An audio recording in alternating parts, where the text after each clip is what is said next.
fight against John Wayne Bobbitt was supposed to occur. And what I've heard is that John Wayne Bobbitt got checked out medically right before the fight, as they often do in these things, and his blood pressure was so high they wouldn't let Levy fight this guy. Are you kidding me? John Wayne Bobbitt was the problem? Yeah, he was out of shape. And then the next thing I heard was that, like, you know, Beetle went out and boxed that other midget. And, the little guy, yeah. And that's kind of like Dominic. WWF. They make it so Beetle wins. Oh, really? It's all arranged. Well, yeah. Beetle couldn't live with himself if he lost. Right. They make it so Beetle wins. But it's just funny to watch, evidently. But okay, fine. And but if you're going to do that, have him fight like a 6'9" guy. And still win. Why another midget? Yeah, it would be great. Yeah, the other midget's shorter than him. Yeah, they always put him up against another midget. But, like, if you're going to fake it, make it funny. Yeah, because it's believable. It's weird. Right, exactly. Well, let him fight Jose Canseco. A regular size let him guy. fight Jose Canseco. I bet Canseco would do it at this point. He's available? Yeah. So then the other thing was that, so Levy went out and boxed a guy. They just pulled up anybody. I don't know. Gary, can you explain who Levy fought? Because Gary thinks it was just like fixed or something. Like That he was never going to fight John Wayne Bobbitt? Sal, give me the whole rundown on it. So what happened was, like you said, Bobbitt had high blood pressure. Okay. And I find that kind of odd because he's finding guys been on coke and drugs and liquor his whole No, life. I That's not believe a that part problem. of it. I thought that was real. I'm just saying. It is real. It is Yeah. real. And they couldn't sanction it because they could have gotten a lot of trouble if, Right. God forbid, something happened. Right. So they put in this other guy out of the blue, some backup boxer to But fight didn't Levy. you say it looked like it was fixed? I mean, at first I thought that, but apparently I talked to Levy afterwards. It definitely wasn't fixed from what he Why said. would there be Howard, a Howard. backup? It didn't look fixed. He's drinking that fucking Kool-Aid. All right, go ahead. Ignore him. Wait, hold on. I can tell you what He got happened. paid to be there, so ignore him. Let Gary do it. Because you have an agenda. Because you know what, you're ruining this.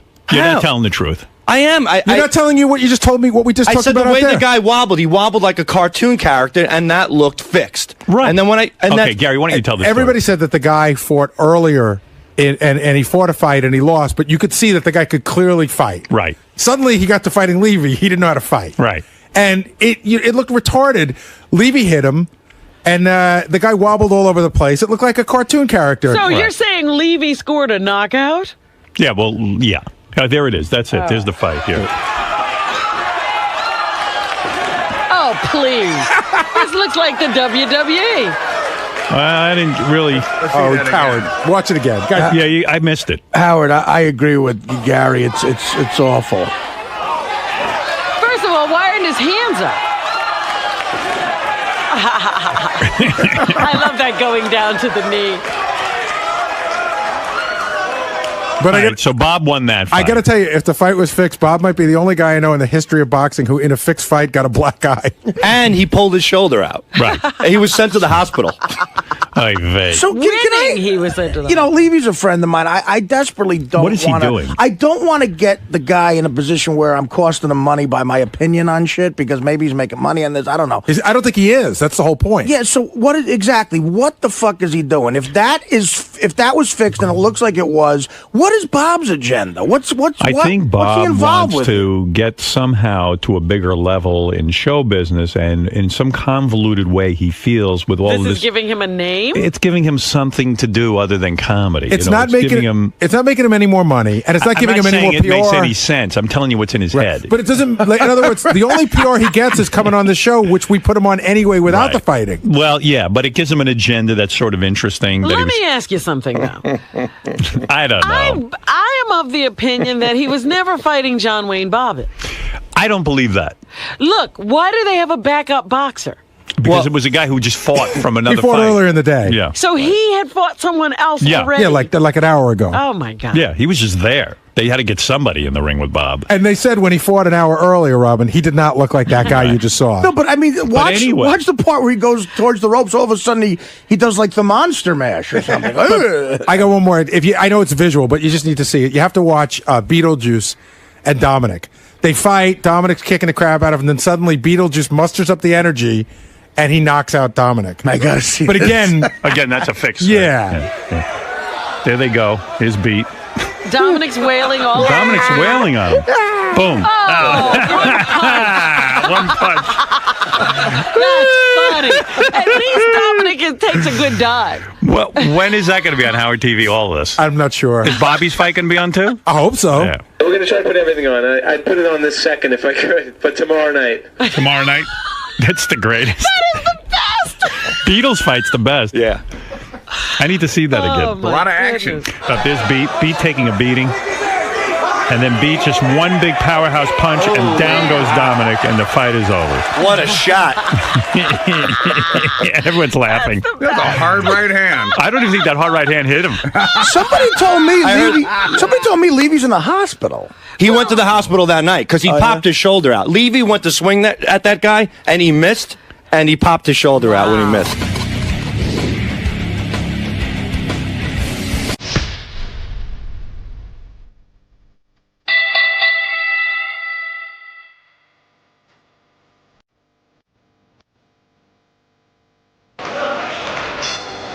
Here we go. Oh my, Dominic coming out with huge bombs. Oh, he's going low, he's going high. Beetle has yet to throw a punch. Beetle is being swarmed right now by Dominic. It's not having any effect on him. Now Beetle starts throwing back. Look out! Dominic running away. Beetle playing rope-a-dope. Wow! Unbelievable. Beetle is taking all the shots, and he's not being fazed by it. He's walking through Dominic's barrage. And he puts his arms up, thinking he won when the ref separated. The ref apparently counting it a standing knockdown and giving Beetle an 8 count. Beetle thinking he won the fight. And now they go back at it. Big Poppa throwing vicious overhand rights.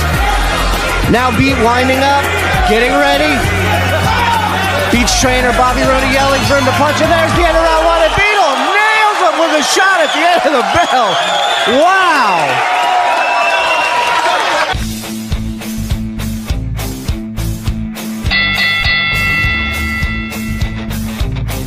Bobby Rooney, his trainer, giving me a confident thumbs up. Round number 2. Oh, here we go. Beetle swinging wildly. These two hitting each other. Oh, Dominic's hurt. Dominic's hurt. Dominic's hurt. He's trying to get Beetle to come in on him. Dominic's definitely out of gas. There he goes. Dominic is down. Dominic is down and his glove is off. Dominic is down, his glove is off. Beetle has his hands up.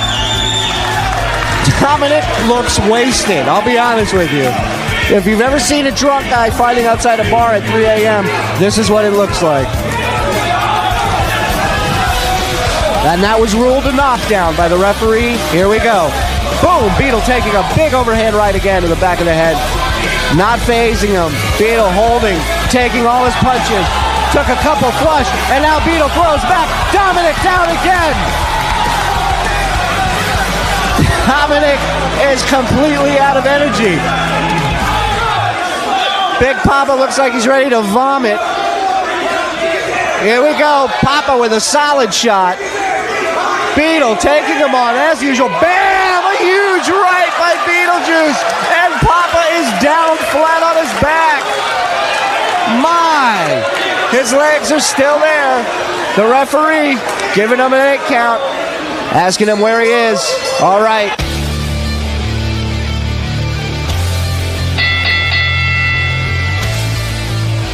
Dominic talked a big game before this fight. Let's see what happens. Third and final round. Here we go. Dominic again with an overhand right.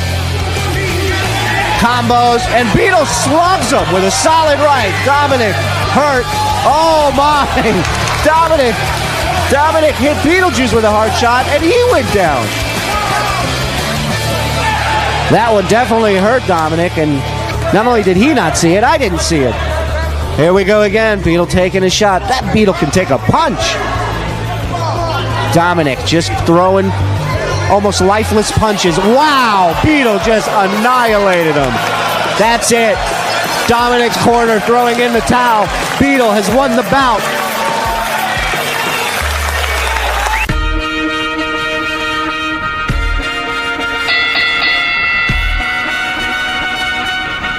Ladies and gentlemen, due to a medical mix-up, we have a late scratch in tonight's championship matchup, fighting out of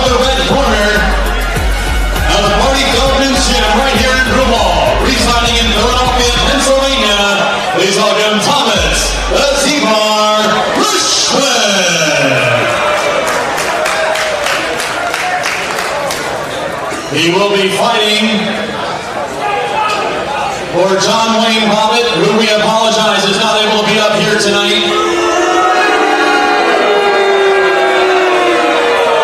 Having spent some time down in Northern Virginia, your blood pressure can really go up living down there with the traffic. We hope he'll be alright, but we do apologize to everybody out here. We're sorry he's not able to be here, but his opponent, fighting out of the blue corner with a 0-1 record, fighting out of Philadelphia Sports Club from Cherry Hill, New Jersey. He hates people, especially you. Please welcome the Reverend Bob Levy.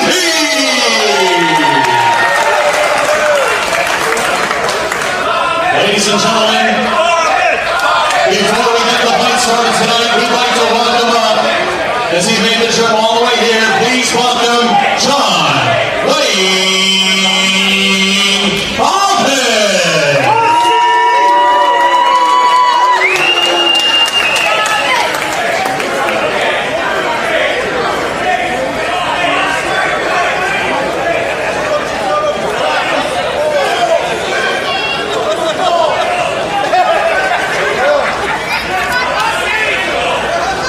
Well, they said I can't fight because I have high blood pressure, I guess. I don't believe that's true, but... See, I want to fight, but they said I can't. I came all the way out here to fight, so you guys did a good fight, but obviously you won't let me fight. Why don't fight? Let me fight, right? I'm here to fight, I came all the way out here to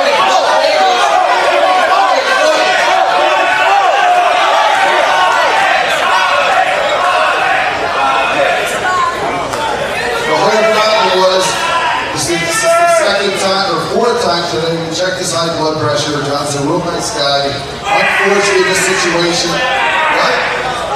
No, listen. Yeah, but that's the way it is. It's not fucking fair. The doctor said no. I'm not going to jeopardize this. You're more than welcome to fight. In January, you're at my blood pressure, but I can't fuck around. Excuse my language.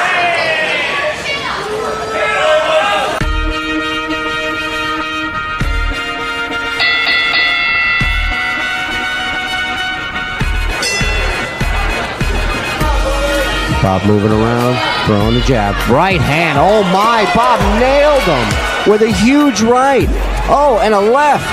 Bob hurt him with his first punch. Look at Bob. Bob putting it together. Levy showing him. That body shot looked like it hurt Levy. He backed up off of it. But Bob, man, coming out with some really huge overhand hooks, rights and lefts, and connected. And you saw the opponent just blink and dazed look on his face. Oh, and now Bobby got hit with a straight right. And now again. And now it looks like, oh, and Bob's taking a lot of body shots right now.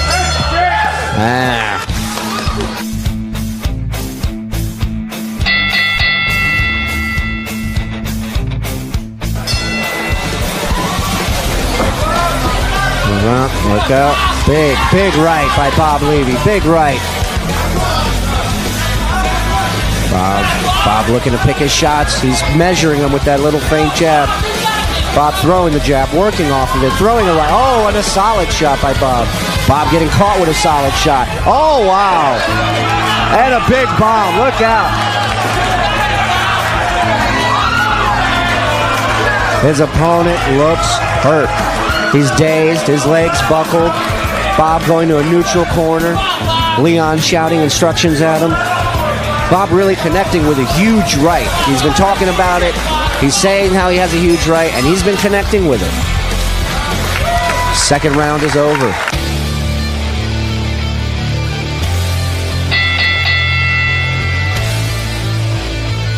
And it's round 3. Here we go.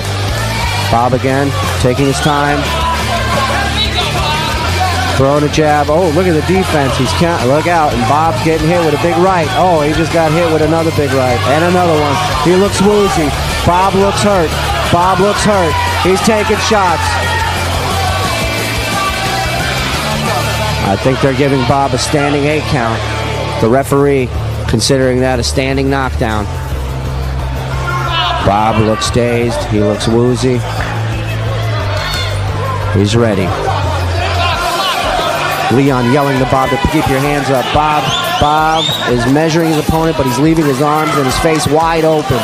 Any shot could drop him. There was a big oh my. Bob just took a huge shot.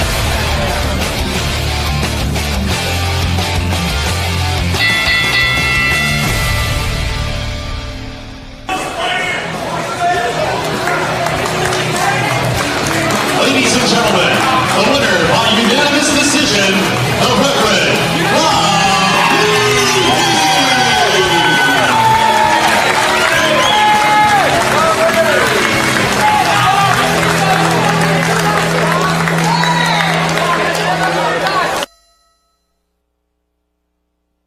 Boris, good morning. How are you doing today? I don't know yet. I'll find out. Who's that? Look. Oh, I dear. think that's a cutout of Nicole Bass, bodybuilder. So, so you excited to be on the show today? I think I am. What are you nervous? No. No. Just don't know what to expect. Is this the room? You'll be waiting here for a little bit. Why? Well, Howard's not ready. I think we're running a little late, but you'll be going in just a minute. But what are you going to be talking about today? I don't know. My book. Your book, right? Yeah. What are you doing this for? This is for Howard's TV show.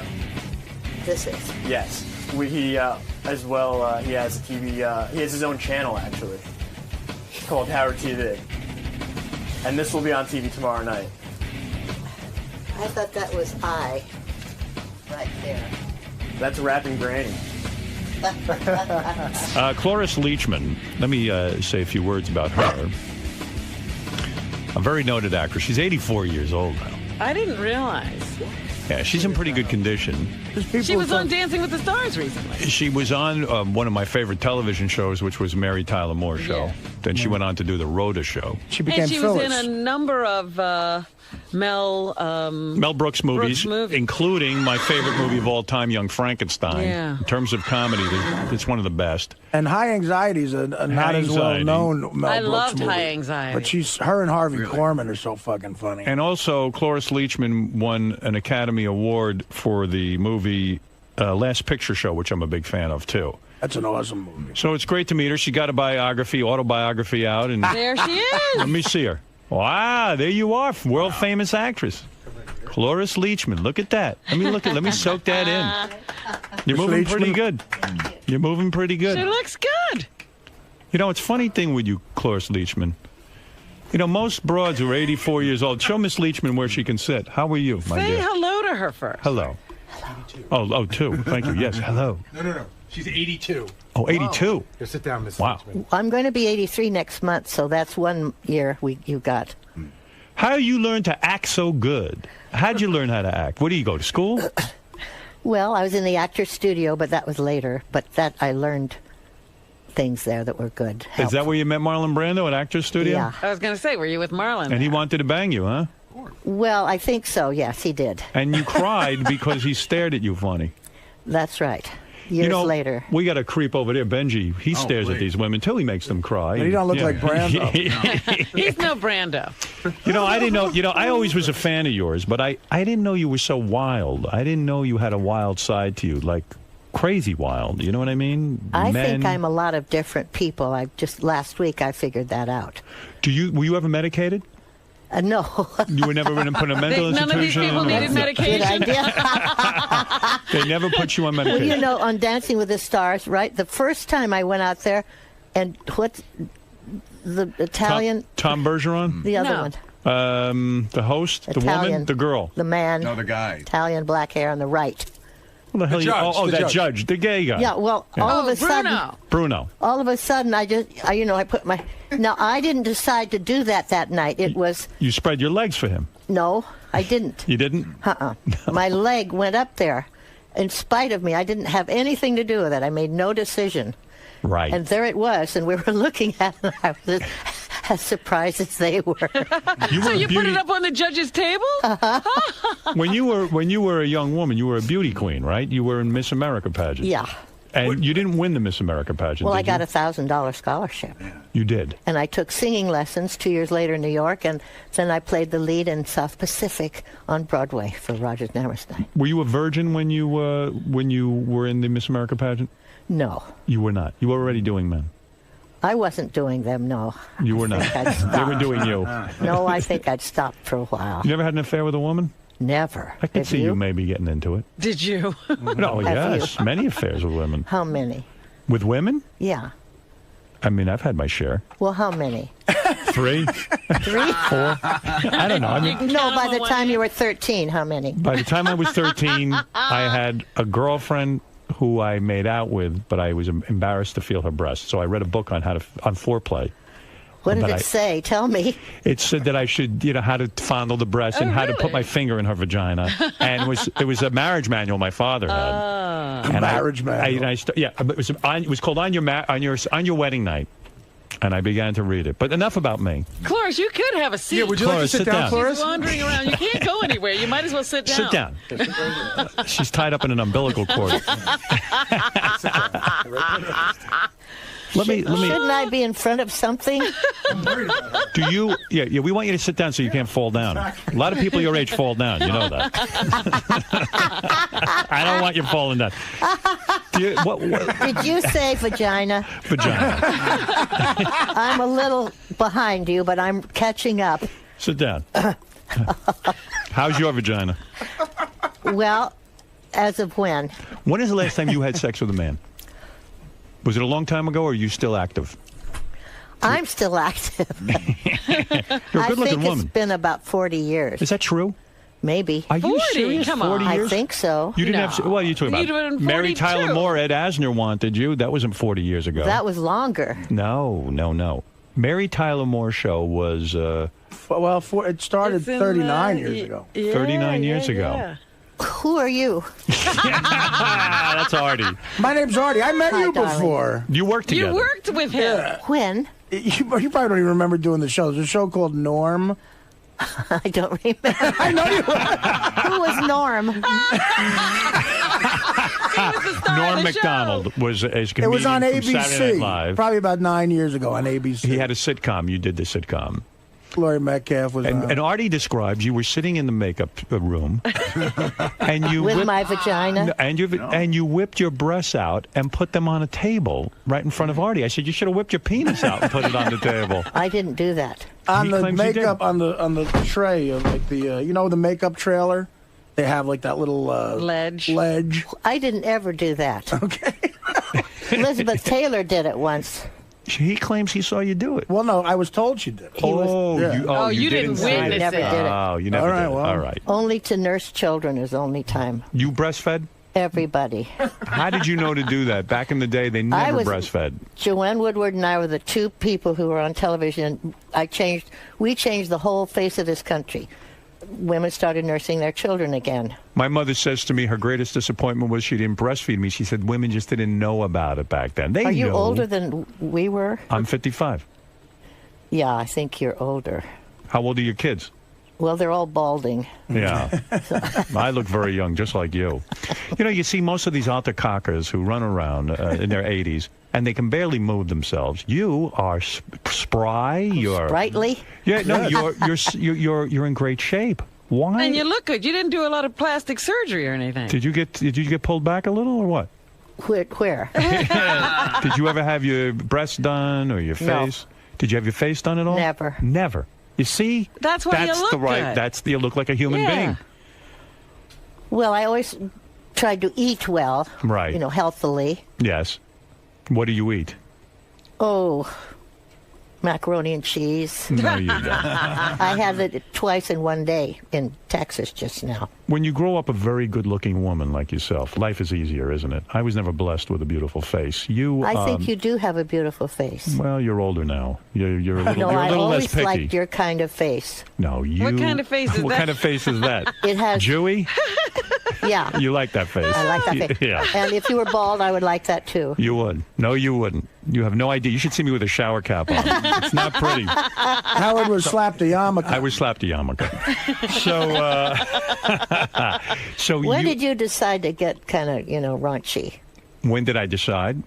Was it a decision? Well, maybe it was a conscious decision to let it all fly on the radio. And I would say that was in my career about 1980 when I was in Detroit. How old were you?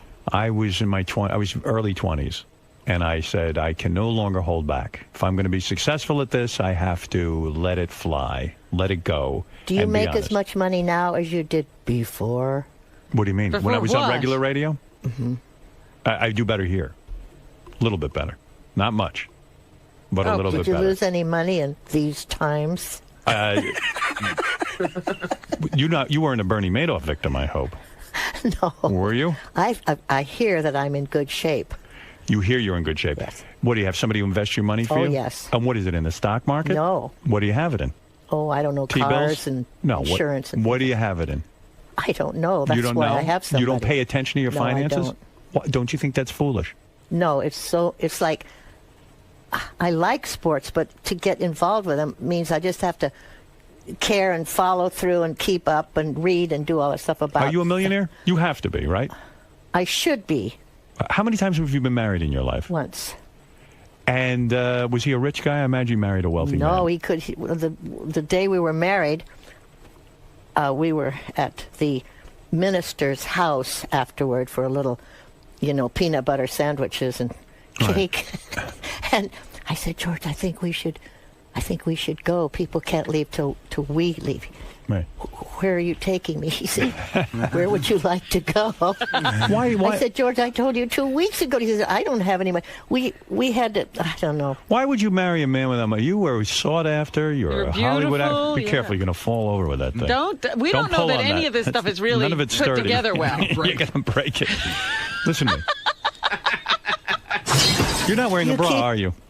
Yes, I am. You are? Okay. I thought you were braless today.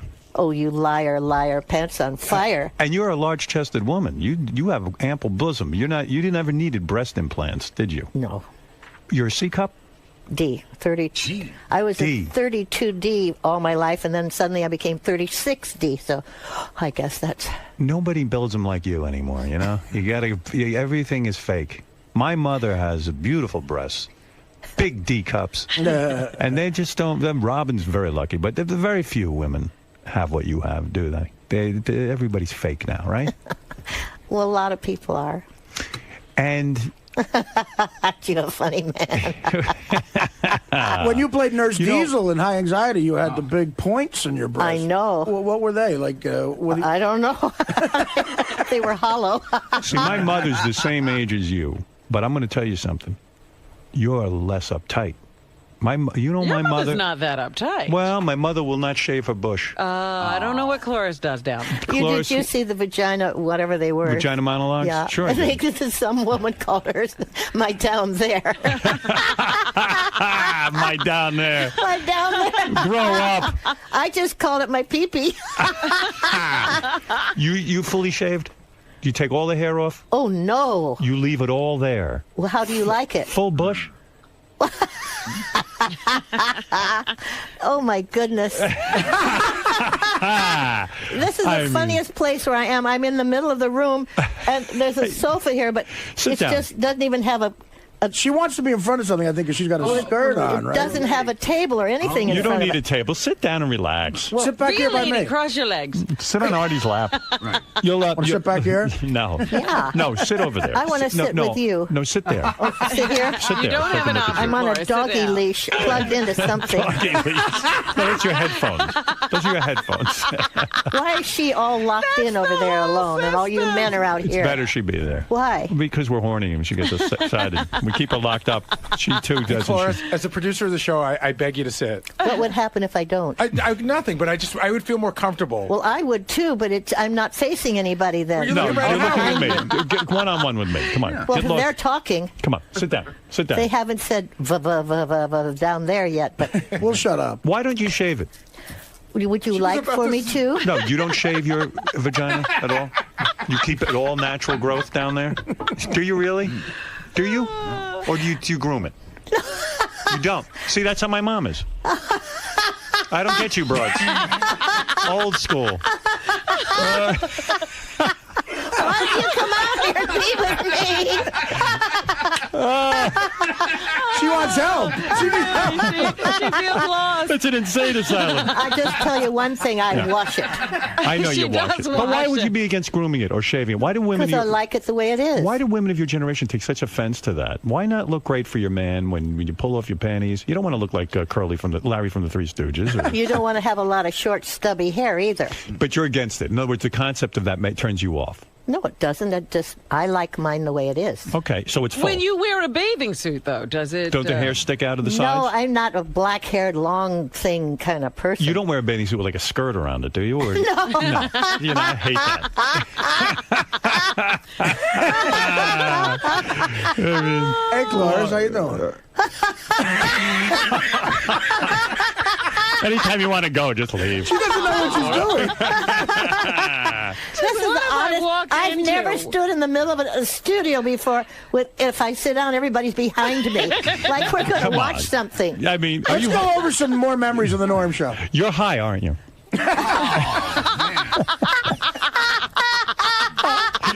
Careful, don't hurt yourself. You're going to break your hip, I know it. You're going to break your hip. You Go funny? sit down in that couch. You're going to break your hip, I'm telling you. She's fine. She's fine. She's going to fall over. She's stable. She's stable. Let me about it. pound this back together. Yeah, I really. pulled it Don't from- Yeah, lean easy. too Don't hard worry over about there. it. Did you ever do drugs in your life? Do drugs. Smoke weed? About 3 times. You try acid? Nothing No. like heroin, nothing? There were some little, what were they? Oh, mushrooms. Oh, yeah? We were out camping. Why would you do that? I'd have to be on mushrooms if you took me the camping. mushrooms if you're Well, camping. camping, it horrible. was easy. Right. You were probably in a really A luxurious... skunk came out at night. So you took magic mushrooms? Mm-hmm. Yeah. I loved reading about your love affairs. You really Who did were... you have She love was very affairs sexually active, and I could see you were a lot of fun in the sack. I mean, I could just picture I don't what know. went I on. didn't shave. I don't know if there's any. Were you wild sexually when you were very active? I mean, were you up for, like many women Now, of your nobody would generation? have guessed this. Many yeah. women of your generation would just lie on their backs and lay there like a lox. But you... Lie Did you there like a consider- lox. Yeah, I think that you were very into it. I would imagine you were very sensuous. That you Did you weren't- consider it a duty, or were you into I it? even see you're licking your lips now. You're thinking, yeah, you're getting worked up, aren't you? I think she might want to have sex today. Do you still pleasure yourself, or have you stopped? Why is that funny? I'm curious. I don't know where my down there is. I'm hoping I stop in a few years pleasuring myself. It's crazy. I'm 55. I should get over it already. Why are you gonna- I can't get over it. I love it. That's silly. I love it. I love myself. Don't you love it? Do you love it? When you were... You talking yourself? Yes, I do. When you were a young woman, did your mother say to you, "Don't touch yourself"? Down there. Was your mother very uptight and she would teach you not to No, touch I would yourself? ask her about her and Daddy, and she never would answer me. And one day I guess she'd gone to the library. She came home and threw a book in on my bed, which I read. What was the book? I don't remember. But it was about that sort About of thing. that kind of thing. So And that's how you learned about the birds and the bees? so you never thought sex was dirty or a bad thing? No. No. And your parents, they were married or they got a divorce? They were married. They were married. So you come from a very fine background, don't you? Very fine. Very fine. And you got along with your parents? My mother. You got along with your mother, not your father? No. Did he beat you? Did he sexually abuse you? He did not sexually abuse me. But he beat you? No, he didn't beat me. He ignored you. Yeah. He had no interest in you? No. He felt you were not It worthy. was when the men pay for everything and the women raise the children. Right, Clean yes. the house and cook the meals and wash the dishes. The good old he, days. Was he an alcoholic? Was he a drinker? No. He was not. Buck Leachman. Good Wow. man. Good man. Oh, you liked him? No. No. I hated him. He's a good man, though. But he was a good man. No, he was honest and fair, Yeah. but he'd scare me, and I didn't like to be scared. Did he ever hold you in his arms and say, "You're beautiful Never. and I love you"? Never. Is that what you need me to do to you? Yes. I'm not doing that. Why? No, I'll do it if you want it. I'll Sure. shave. You are beautiful. Back in the 60s, did you ever get into any of that rebirthing stuff? I'll go through my birth again. I Did you- just had children. And, you know, I'm going to talk to you about some of your sexual conquests because this is the new book. Give me her list. All right. First Ed of all, Asner wanted her. Huh? yeah, oh, yeah, she turned them down. Yeah, she said she had to lose weight. I saw that. I'll tell you a guy she had sex with, but she doesn't quite admit it. But I can Who's tell. that? I can tell she has, and I'll reveal that. Ronald in a minute. Reagan. No, she went out with Ronald Reagan. Yeah? Ronald Reagan, you didn't like. He was a stiff, right?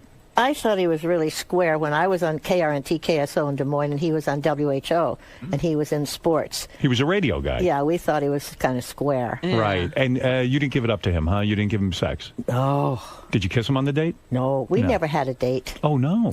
I did his show twice, Yeah. and once he took me across the street, and he was suddenly the darlingest man.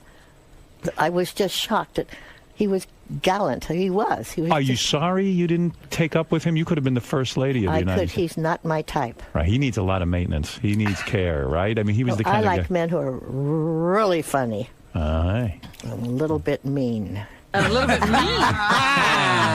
You like to get spanked. I'm glad you know what you like. You're in the right room. Have you ever been with men who wanted to smack you, or like spank you No. sexually? I got spanked once. You did? The fuck? With who? Who spanked you? Senator? He was in Senator Kennedy. Claiborne. Senator Claiborne spanked you? Sexually. I think we were third cousins. Is that true? So he liked it rough. And you're in the doggy position, I assume, nude. No. And he started to spank you. No, I wasn't in any doggy position No, you don't like that that. I've ever seen a dog in. It was a sexual thing, and he started to spank you. That's right. Wow. And you said no. I'm putting my foot down. I didn't say anything. I was, what? Did it turn you on? No, I didn't like it. Careful, you're gonna fall down. She You're- wants to be able to You're see gonna you. hurt yourself. I I think know. you get She's comfortable. okay. I know you're gonna fall. She's Artie okay. Lang. I'm watching her. She's Norm. okay. How'd you know my last name? Here is some of your. First of all, here is some of your conquests. You had a one-night stand with Gene Hackman. This is all in your new book. Gene Hackman. Gene Hackman, the famous Gene. Well, this During is, Young Frankenstein, huh? no, during the filming of. I'll tell you what. Cloris had a one-night stand with Gene Hackman in 1970. They were both shooting films in San Francisco. They had dinner together in a hotel before the sex. You could have done better than Gene You Hackman. one night stand with Gene Not that Hackman? night. Yeah, that was the only one. Also, you say Marlon Brando hit on you many times, but you became scared when he Not- gave you a certain sexual look. No. Not too many times. Just Right. 3 or 4. Right. That was when we were in our 20s. He was crazy. Well, later, after we were all friends for many, many, many, many years, and we went to dinner, that's when that happened. I see. And I never talked to him again. because it was a scary kind of look. It was an awful, awful. It Predator. would be like, without sex, rape. It was beyond what was. It was cruel. It was shocking to In me. other I words, never you talked to him ceased again. being human. You were like a wolf being staring at a piece of meat. You were the piece of meat. Well, And no, it wasn't sexual at all. it was angry. It was angry, yeah. He was angry, I think. Angry with women, angry with people. It scared me, and I cried. I don't. Handsome man, though. Oh, he's a darling guy. Yeah. Funny. Well, maybe he was fasting. A lot of people do that. And then they get cranky. That's right. And you know, this Ed Asner story in your book, Mary Tyler Moore show, fantastic. You still friends with her? Or Oh, sure. Oh, yeah? All I of feel us. like she just blew you off after the show, no? Oh no. Who's all of us? Is Rhoda in there, too? Everybody. Every single person. Yeah. You're all close. What do you mean by close? You call each other? No. What, What is close? What are you talking close? what do you, I mean, when you say you're close to When these... she does something, they Yeah. call us, and we all go there because we want to see each other. So you're not close. You're not really friends with the Mary Tyler Moore Yes, we people. are. Very. Who are you really friends with? I'm friends with Valerie. Valerie Okay. Harper? Okay. She's not a nudnik? She's quite smart. Yeah. And I saw her in her, the Jewish woman who ran Israel. Golda Meir. I saw her do that show, and she's fantastic. And you have Valerie's phone number. You're able to speak with her and this kind of thing. Yes. Maybe I should do that with you. You could be a good famous friend for me. I'll You're call you going to up. exchange numbers? I need famous friends. I'm sick and tired of these regular dopes I hang out You're with. tired of calling Ross? Yeah. I'm tired of Ross and Richie. I want famous friends. It must be wonderful to have famous friends, people of accomplishment, people who you can relate to. I don't have any famous friends. You have Valerie Harper. Well, Valley Bird. she's Valley very Harper. busy and gone all the time. Yeah. So So Mary Tyler Moore really isn't your friend. After all those years of working I together, never liked her. You never Really? did. She rejected you. no, she didn't. Why didn't you like her? What's not likable about Mary? I'm teasing you. No, you didn't like her. You said that with such honesty and sincerity. You can tell us. She's a horrible person, right? She won't shave. She won't. Does she shave? Do you ever see her naked all the years you worked together? Gorgeous girl, I right? don't know that I've seen her all naked, half naked. Half naked. I saw her from behind. Is that right?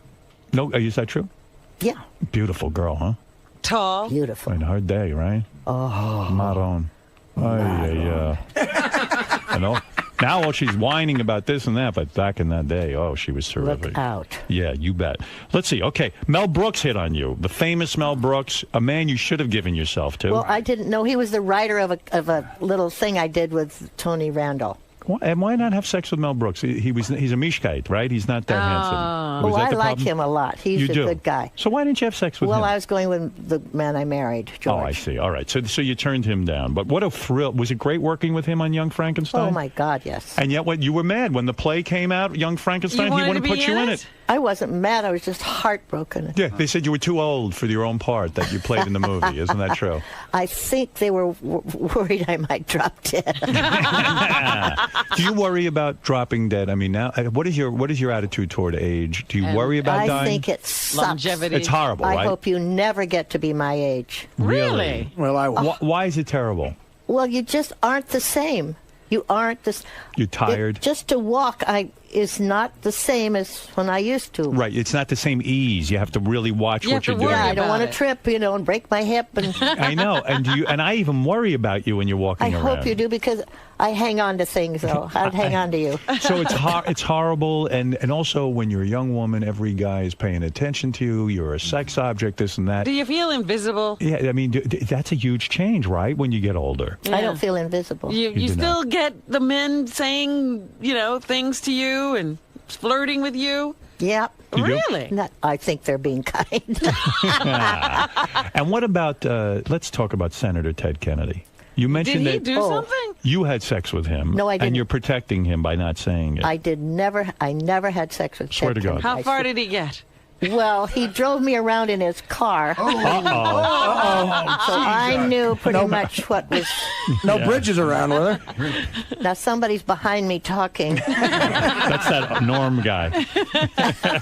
How you doing? So, really, what happened with Senator Kennedy? You mentioned that you're very good I got friends. the Academy Award and everything, and I got a letter from him, I think. He wanted See, to he meet watches the shows and starts writing to everybody. you. Yeah. Dear not everybody.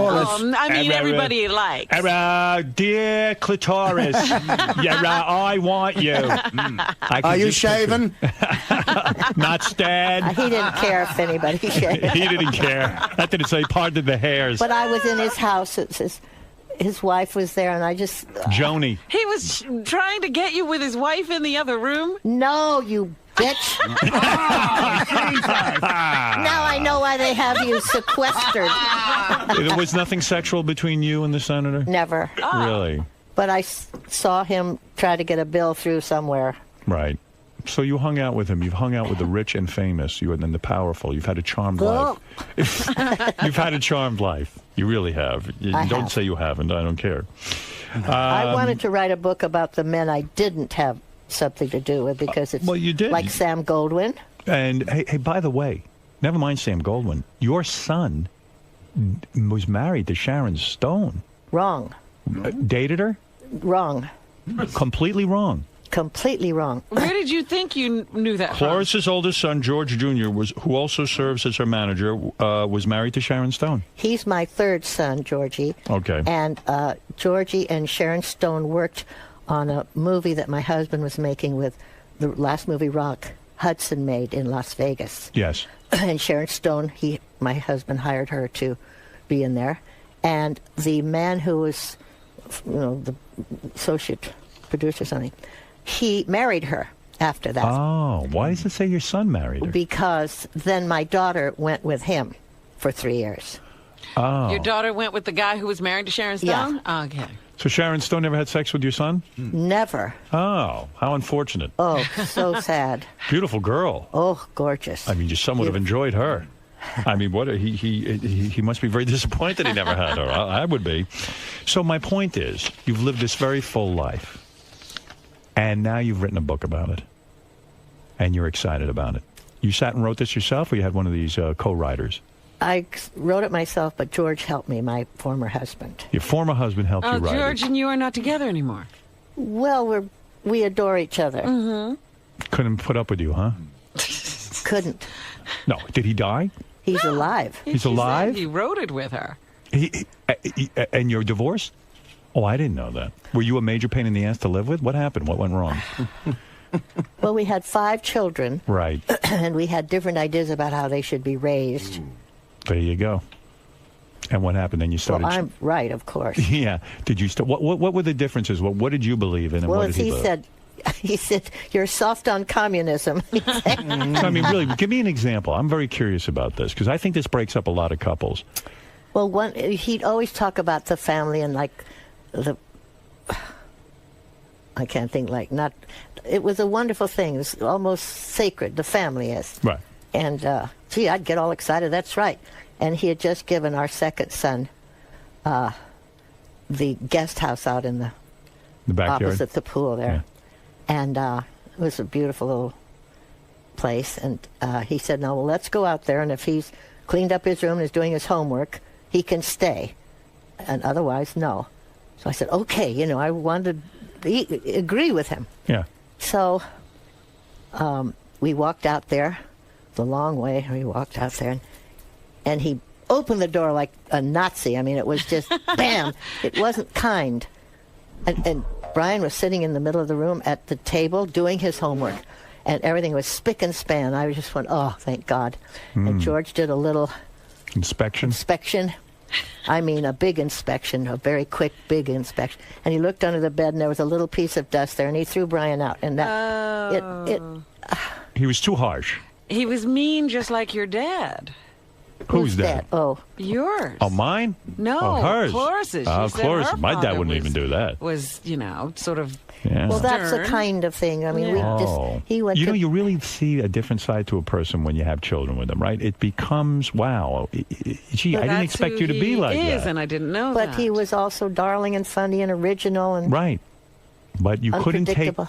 take the way he was with the kids, and so you said, "That's it, I'm leaving." No, he came and said that Bonnie was going to go back to Tennessee if he didn't get a divorce.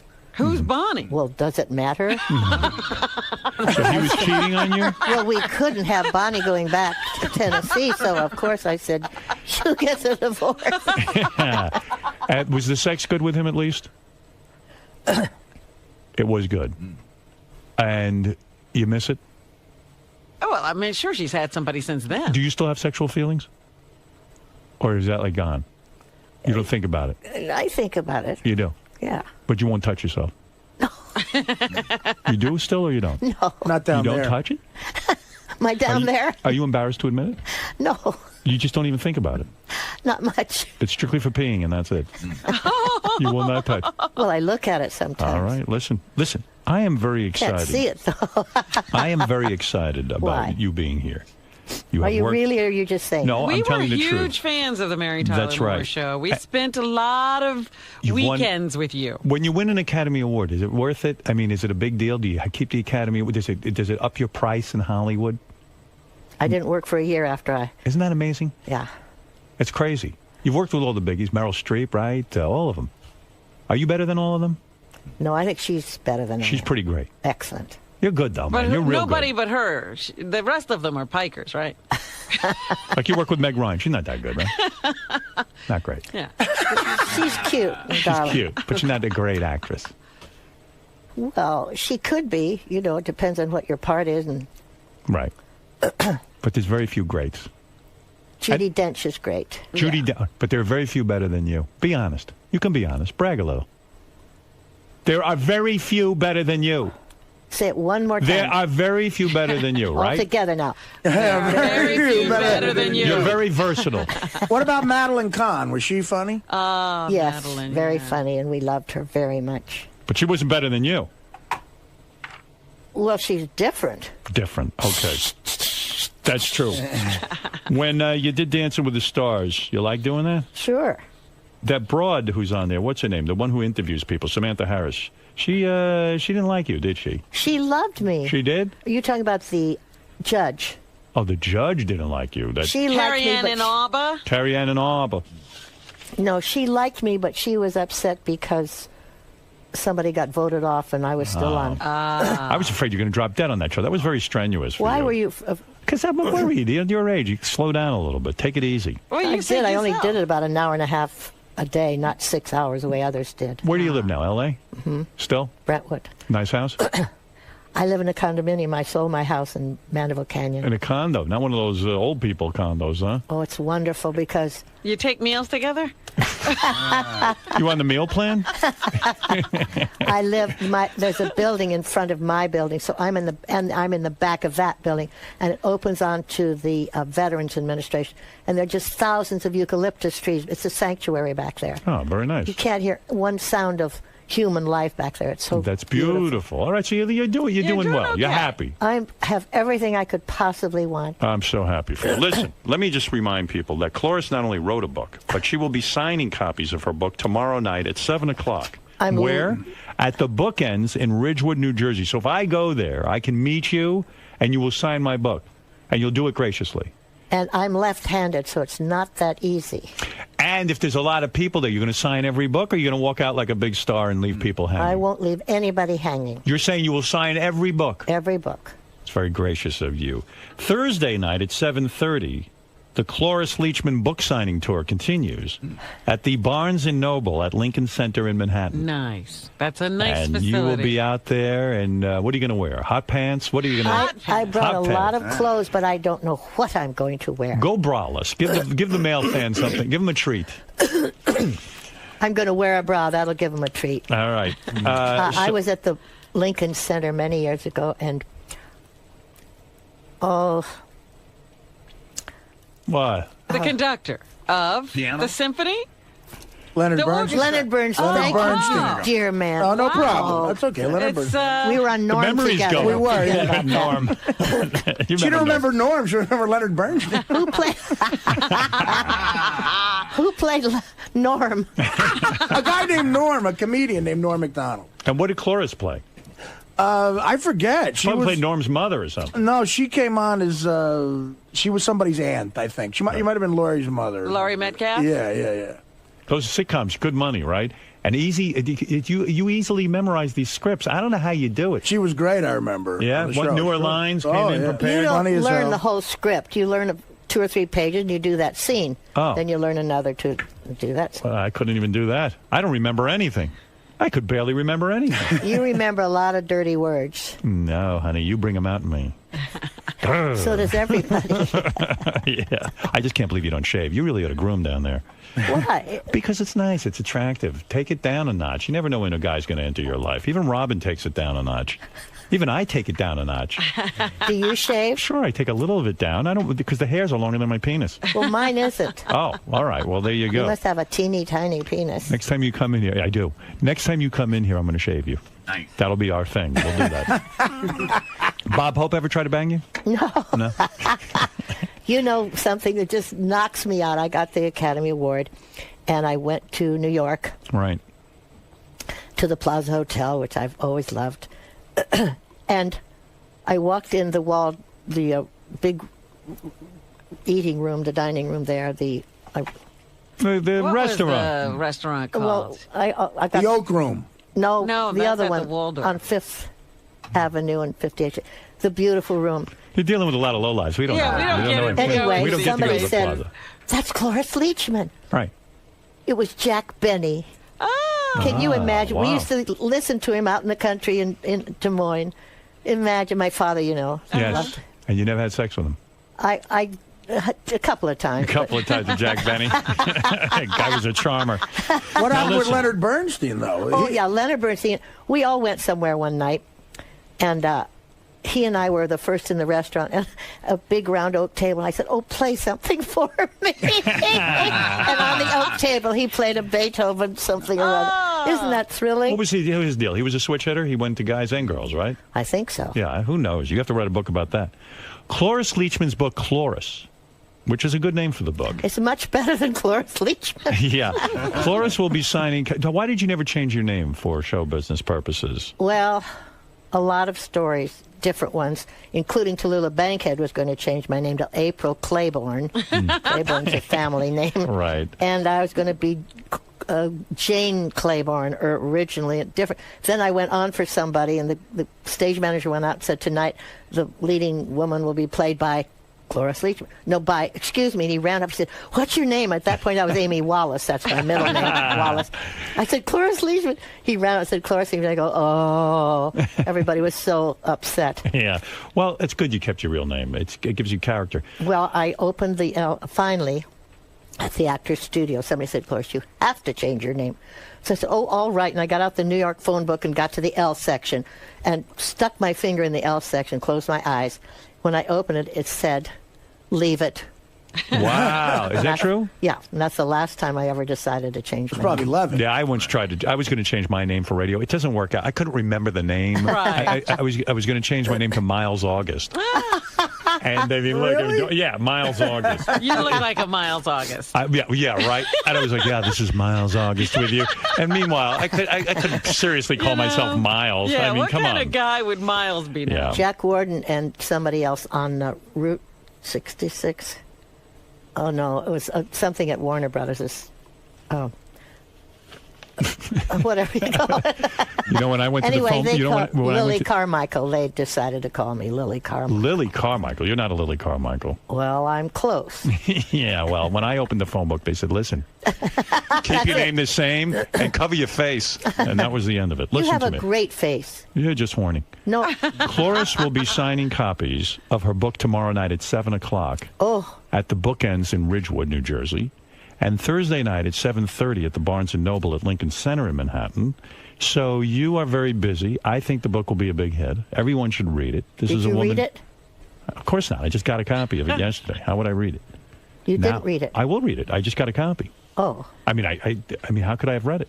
Well, why are you telling people to read it? They don't. You don't know if But it's I can any tell. good. It's good. Trust me. I can see already. You're on the ball, and you're still with it. And I think I might fall over. you got all your marbles. And you didn't fall over once the entire interview. Well, I'm hanging on. I want to thank you for gracing us. I mean, after all, we don't get many Academy Award winners in here. I don't get many Academy Awards either, just one. Do you have it in your house? You have it sitting there? Oh, yeah. In the middle. Right. And a Golden Globe. Fantastic. And let me tell you, I think people should go meet you and get their book signed. I do, too. You're a legend. Cloris Leachman, I love you, and I thank you for being here. I'm going to take a break, and then I'll hug you, and I'll tell you I love you. Yeah. Thank you. And I believe you had sex with Ted Kennedy. I did not. I swear to God I didn't. You'll never convince me. Hey, right, don't moan so loud. She'll hear you. Thank you, Senator. Senator, you loved her, right? I loved her very much. And I loved her Jiffy popcorn pubic bush. All right. Well, there you go. He liked the full bush. I liked it. He's a rude man. That's right. When I go down to her and do an oral, I'd be Lincoln. Let me take two phone calls. This is the fans. I haven't even been paying attention. I've been so busy. They wanted to talk to Cloris? Yeah, let's do real quick. Go ahead, Dan. You want to talk to Miss Leachman. Standing up this Hey now, Howard. Hey now. Cloris, hi. I'm a big fan. Quickly. Should I shave or not? Should I shave or not? Should she shave or not? Yes. What? Absolutely shave it. Of course. Have some fun. Why? He's for shaving. Put a little soap on that thing and shave it off. You do it and take a clippers or shears like they do with the sheep. 1, 2, 3, you'll be great. It's easier than you think. Quickly, what's your question? My question is, I wanted to know what it was like to work on Butch Cassidy and Sundance Kid, but I also wanted to tell her that I think one of the best scene-stealing roles of all time is Cloris in Young Frankenstein as Frau Blucher. I just think that every time I watch that movie, I just crack my ass up. Well, of course. Of course, Nave. So I was wondering about Butch Cassidy. Yeah, you had a sex scene with Paul Newman. I've never had a sex scene with Paul Newman, and he asked me once. What? To do it? He wanted you. Well, he'd been drinking beer, you know. This is before his marriage to Joanne Woodward? No. During the marriage? Much after, later. This was after he got married to Joanne Woodward. Many years later. Paul Newman came on to you during his marriage? Yes. But he was a bad drinker, right? He didn't come on to me. He just kind of asked me, and I said no. And he said, "Oh, you ladies always know." I thought him and Joanne Woodward had the perfect marriage. Well, that's what you think. I don't know. Are you serious? Yes. You mean he would cheat? See, I told you that I should write a book about the guys I didn't have sex with. And you're friends with Joanne Woodward, aren't you? A little bit? Did you tell her? Yes or no? No? What, Cloris? Boring? She's boring. Oh, my God. You don't like Joanne? Maybe that's what you Paul like her thought. all right, but she's just no fun. Good actress. No? And she told me that she wouldn't swallow. Hey, who was a bigger bore, Ronald Reagan or Joanne Woodward? Joanne. but wait a second. Did you work with Joanne? You did, and you guys didn't get along. We get along great. You just don't like her. No. Nothing much to say when the camera stops rolling. Did you say to Paul Newman, listen, you're a married man. Everybody believes you have this sweetheart romance. I said, oh, Paul, He said, oh, well, you ladies always know, which made me think, I wasn't the only one. Wow. But what about it in the movie? You almost have sex with him in Butch Cat. You're getting undressed. Well, we with got him. interrupted. Yeah. Is that when he asked Coitus interruptus. Is that when he asked you to have sex with him during the No, making of much later? Wow, you turned him down. One of the best-looking guys in the world. Not my type. Not your type. She's hot in that movie. Why did you turn him down? Because he was married to Joanne, or because? No, he's not my type. Really? But marriage wouldn't stop you if you wanted a guy, huh? You mean you would have Probably sex not. with me before you would Paul Newman? Oh, yes. Really? Quickly, yes. Hurry. Nice. Get you right in bed. That makes me feel good because Paul Newman's this He's hot supposed stud. to be this sex symbol, and right? here I am banging you, and Paul Newman's I waiting. told him a joke one night. We were making a movie, and he came back at 4 in the morning and told me the same joke. I mean, that's not forgivable. No. Was he a bad drinker, Paul Newman? He was he drank beer insatiably, and then Right. he always had a little room with heat, not a sauna, but a steam room. Yeah. Or a sauna. See, I'm so naive. I thought him and Joanne Woodward had this romance. Well, maybe they do. But I mean, I thought there was There this was whole thing. You're this shocking me. inseparable thing, Well, huh? for the most, yes, for Except for when he was hitting on you. well, he didn't hit whoever on me. else. I mean, he was just wandering around. But he said, "Can I have sex with you?" Well, I didn't say those words quite. Right, but it was clear. Well, it was out in Malibu at the beach, and it was, So that doesn't drinking count. beer. Yeah. You were alone. No, I had another couple with us. Well, oh, you're on a Really? date. It was a date? No, they had rented this house for the summer, and then, so I was out there, and Boy, you are a minx. I was a minx, but Yeah, huh? But do you remember the scene in Butch Cassidy and the Sundance Kid? She plays a hooker in a whorehouse. Yeah. And Paul Newman's looking around, and he picks her to take her upstairs. Yeah, and, he doesn't and have get it on sex. with her. Well, the posse comes into town. Right, he has to get out of So he there. has to get out of there quick. So she's taking off. But you're really good looking in that movie. Beautiful. You're taking off your leggings, and you see your legs, and then Robert Redford comes in and interrupts him and says, "We got to get out of here." Yeah, great. Let's go to one more call. Let's go to Joe. Joe? wait, did the other man get his, He got his answer. what was it? I forget. No, What was we it like? asked him What a was the question. question? What was it like being on Butch Cassidy and the He Sundance asked you Kid? about Butch Cassidy, and you said you broke up, almost broke up Paul Newman's marriage. Did you shoot that scene after he came on to you or before? No, Oh, before. long before. Yeah, she's Long saying before. later. Oh, later on. During his marriage. Oh, Yeah, but no, he I'm was he's shocked. I been married thought- forever. He was married during No, Butch Cassidy. he was and the- married once, then he married Joanne No, Woodward. but he was married during Sundance. But I Butch thought him Cassidy. and Joanne Woodward they had this Hollywood romance. Well, and we that- understand that. Howard. I'm very shook up. You're But I read upset. that he drank a lot too, so then All right. he would dry out. Like, that, Joe- that excuses it? I don't know. Joe from Boston. look, a guy's got to You've have shocked sex. everyone now. You've thrown everyone's whole thing I off. have to call Joanne now and say, listen, You're boring. anything. How's she going to feel when she finds out you think she's boring? I don't think she's boring. Yes, you do. No, I don't. Yes, you do. You said it. You know, No, I Joanne don't. I always did not. listens to the show. Are you taking it back? I never said she was boring. What did you say? I didn't answer you. You mouthed the word boring. No, you said it. Okay. didn't say she was told me boring. that she thought Joanne was as interesting as ever a jar of spaghetti sauce. Oh, that's fascinating to me. Maybe you met another Joanne Woodward. Let's go to Joe. He has the last word because Cloris Leachman has a very busy schedule. Go ahead. Hello, everybody. I have a friend who a couple of years ago worked at a production studio in L.A., and he would send couriers over to Cloris's house for some project, and the courier would come back and say, I can't do this anymore.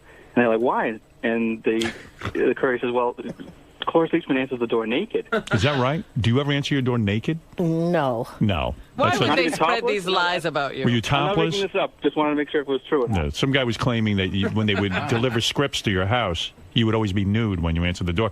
I would think that's lovely. Are you kidding? Well, it wasn't true. It's not true. No. So I would never leave. Yeah, what's the guy complaining about? Well, anyway, listen. So that's why they kept hanging around. I didn't understand. Yeah. You thought they just had scripts. Yeah. Cloris Leachman's book is called Cloris, Go Buy One, and go It isn't see called her. Cloris Go Buy One. Well, it's close enough. I thought it was. Cloris will be signing copies of her book tomorrow night at 7 o'clock at the Bookends in Ridgewood, New Jersey. Where's Thursday. that? In Ridgewood, New Jersey. How very do you close. get there? You'll get there. They got a driver Yeah, for but you. other people might want a book. They're gonna feed you and send you right over there. I'll be right there. And Thursday night at 7:30, you'll be at the Barnes & Noble at Lincoln Center in Manhattan. Not too far away from my place, baby, if you catch my drift. Yeah, so are you hitting That's on right. her now? I'm hitting on her. That's right. You're delightful. We all appreciate all of the entertainment you have given us over the years. Everyone loved the interview except for Joanne Woodward. Right. You are almost perfect. You got stuff to deal with now. Thank God Paul's dead. You don't have to worry about it. Right. What am I going to do about... What? Oh. You don't know. the movie star? Oh. Paul Newman? Paul Newman? No, he's dead, though. Joanne Woodward? No, before. Marlon Brando, he's No, dead. later. Ronald Reagan. Ronald Reagan? No, the one I did. Who are we talking Gene about? Hackman. Oh, Gene Him. Hackman. Oh, What Gene about Hackman. him? What about him? Well, I'm Why? going to have to find him, too, and apologize that Why? I wrote about him. You had sex Wasn't with- he any Was the good? sex good? It's the oddest thing. You won't believe this, but it's true. Well, Go ahead, tell no, us. but we just tore upstairs as fast as we could. We were so excited. And ran in, threw off her clothes, and slammed the door, and he just slid his hands up underneath me, and then I don't remember one thing after that. Isn't that awful? You mean you don't remember him entering you? Did you pass out? I don't know what happened to me. I don't remember. But you're saying he took you with such force. Oh, yeah, dropping loads. That's Gene Hackman. That's with tape you. of Gene Hackman. What do you think? Why did sex it only well, once? yeah, It almost sounds like the sex was not memorable. Like he probably barely had a penis. Oh, Like you would have remembered if there was something in you. Right. well, You were invaded. I mean, you don't remember? maybe I didn't have sex with him. Maybe you didn't. Maybe I didn't. I don't remember. Were you two drinking? No. You put it in, right? Or you just? Oh, so you're saying you couldn't feel it? No, I didn't say any of those things. That's what you're saying. No, you're saying it. That's not true. Well, how do you What are you not saying? remember anything? It was just such a, it was No, hold it a passionate. second. What quick. are it you was so saying? passionate we Was were he beside quick? ourselves. So he came in a second. So you No, were he unsatisfied. He was quick. You're saying the worst things that are all wrong. Okay, what are you saying then? I said after that exciting beginning, I don't remember anything. It You was would boring remember. too. Well, that's Boring. just me. No, it's not because of him. Yes, it is. You were bored. So you never went back there again. You never That revisited. isn't true, and I've never seen him again. So why would he have sex with you once and never see you again? Because we were in San Francisco, it just happened. It was a happenstance. And the man picked you up, spread your legs. No. What did he do? He picked you up and put himself inside of you, and you can't remember it, and you don't think that's a bad thing that says about his sexuality? I mean, about his ability to please a woman? I think it was so incredible that I just lost my mind. I've been with women where I get so excited, it's literally one stroke and I'm in, and that's it. and I'm Yeah, out. that's what happened, And probably. that's probably what happened to the guy. Yeah. So you're He saying probably got sex- excited and he blew his load, but why not let him rest up for 10 minutes and let him go again? I mean, what's the problem? So you're- Maybe he did. I don't You remember. don't even remember what he did to you. That's So a you're saying terrible sex story. with Gene Hackman is worse than being with Joanne Woodward for dinner? Listen, If you this were is on all an- going to get back to her, you know. If you were Joanne, on an island think I'm gonna see and her. you had to be stuck there with Gene Hackman or Joanne Woodward, which one would you go with? I'd go with Gene. Oh, wow. All right, listen, you've said enough. Love you.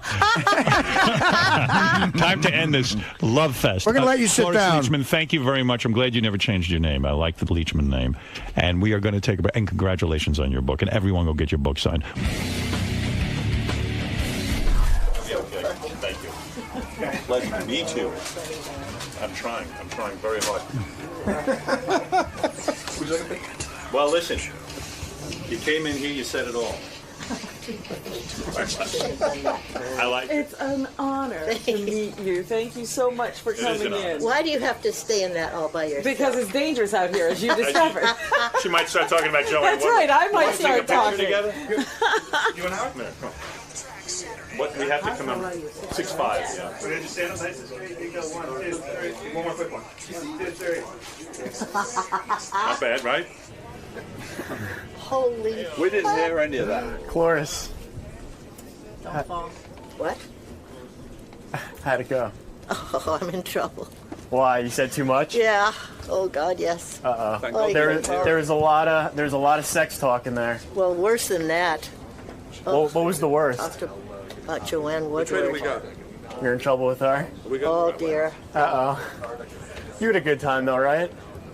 What'd you like about doing the show? Well, it's so odd. I was standing up the whole time, and they were all behind me. Yeah, why didn't you sit and down? And he's in front of... Well, because... You couldn't see anyone? Couldn't see anyone.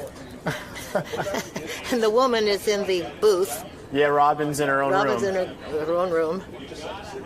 So it was an interesting experience, right? What are you filming me for? This is for Howard's TV show. And what happens on the TV show? We broadcast his radio show, which you were just on. It's a short show. Yeah, it's like a half hour. It was good, though. It was very funny, entertaining. Thank you, darling. Bye. All right, bye. 1, 2, 3. He's got a best-selling book. Yeah, it's out there. Norm? It's called Too Fat to Fish. You'll see it at Barnes & Noble. Yeah, it is. Pick it up. So funny. Yeah. What a funny thing. There's good stories What in there. made you think of that? My mother screamed it at me once when I tried to go fishing. She did? Yeah, she told me I was too fat to fish. So I figured that'd be a good name for it. Hysterical? Yeah. Oh, God. My book is good, too. Joanne Woodward, I agree. Yeah. Boring. This is the best of the wrap-up show. A recap and behind-the-scenes look with John High and Gary Dell'Abate. The best of the wrap-up show begins now. Hi, on Monday's wrap-up show, we talked more about The Godfather, and I did more Godfather lines, and it was fascinating. We should lead off with today's featured guest, and that was literally a legend in film, Francis Ford Coppola. I can't believe he was in. I can't either. And I told Howard as soon as we went to break, you know, here's a cool thing. You book the guy, he shows up, Howard calls for him, you bring him in and sit down, and I start to watch the interview, and there's always that first couple of minutes that's a little bit like, well, what's he going to be like? Is he going to have a sense of humor? Is Howard going to really be able to talk to him? Or are we going to have to cut the interview short because he just sucks? And he sat down and he made like a goofy joke about his nephew, and I wasn't sure where it was going to go. And then I looked at my watch. It was 8:30. It was a full hour later. And I was like, I can't believe our new good friend has to leave. Like, it really felt, they really just settled into that interview well. You know, because Francis Ford doesn't know Howard from a hole in the wall either.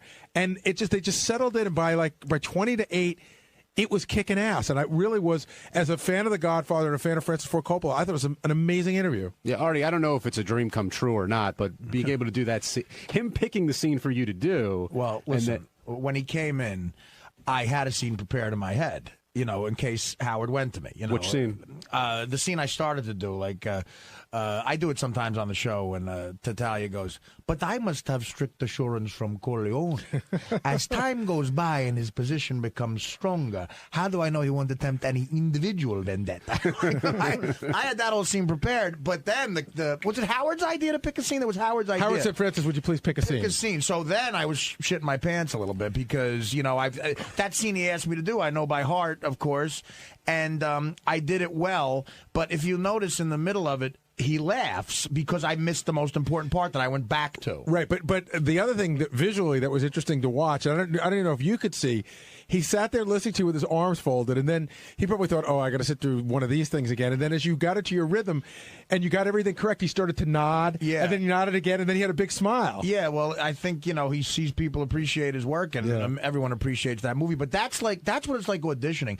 I've auditioned for Milo. It is like in other words, if the writer-director's in the room, okay, I auditioned for Milos Forman once. I don't know if I ever told this on the show. For what movie? For Man on the Moon, the Andy Kaufman movie. Right, it was between me and Paul Giamatti for the part of Bob Zamuda. All right, so this is Milos Forman, who directed Hair, directed Cuckoo's Nest. Cuckoo's Nest, yeah, major director. Okay, and there's Hair, Cuckoo's Nest, and People versus Larry Flint, and Man on the Moon. Big director. Big director. So it's one of the funniest things ever. I auditioned for this enormous, it was when I was on the Norm Show.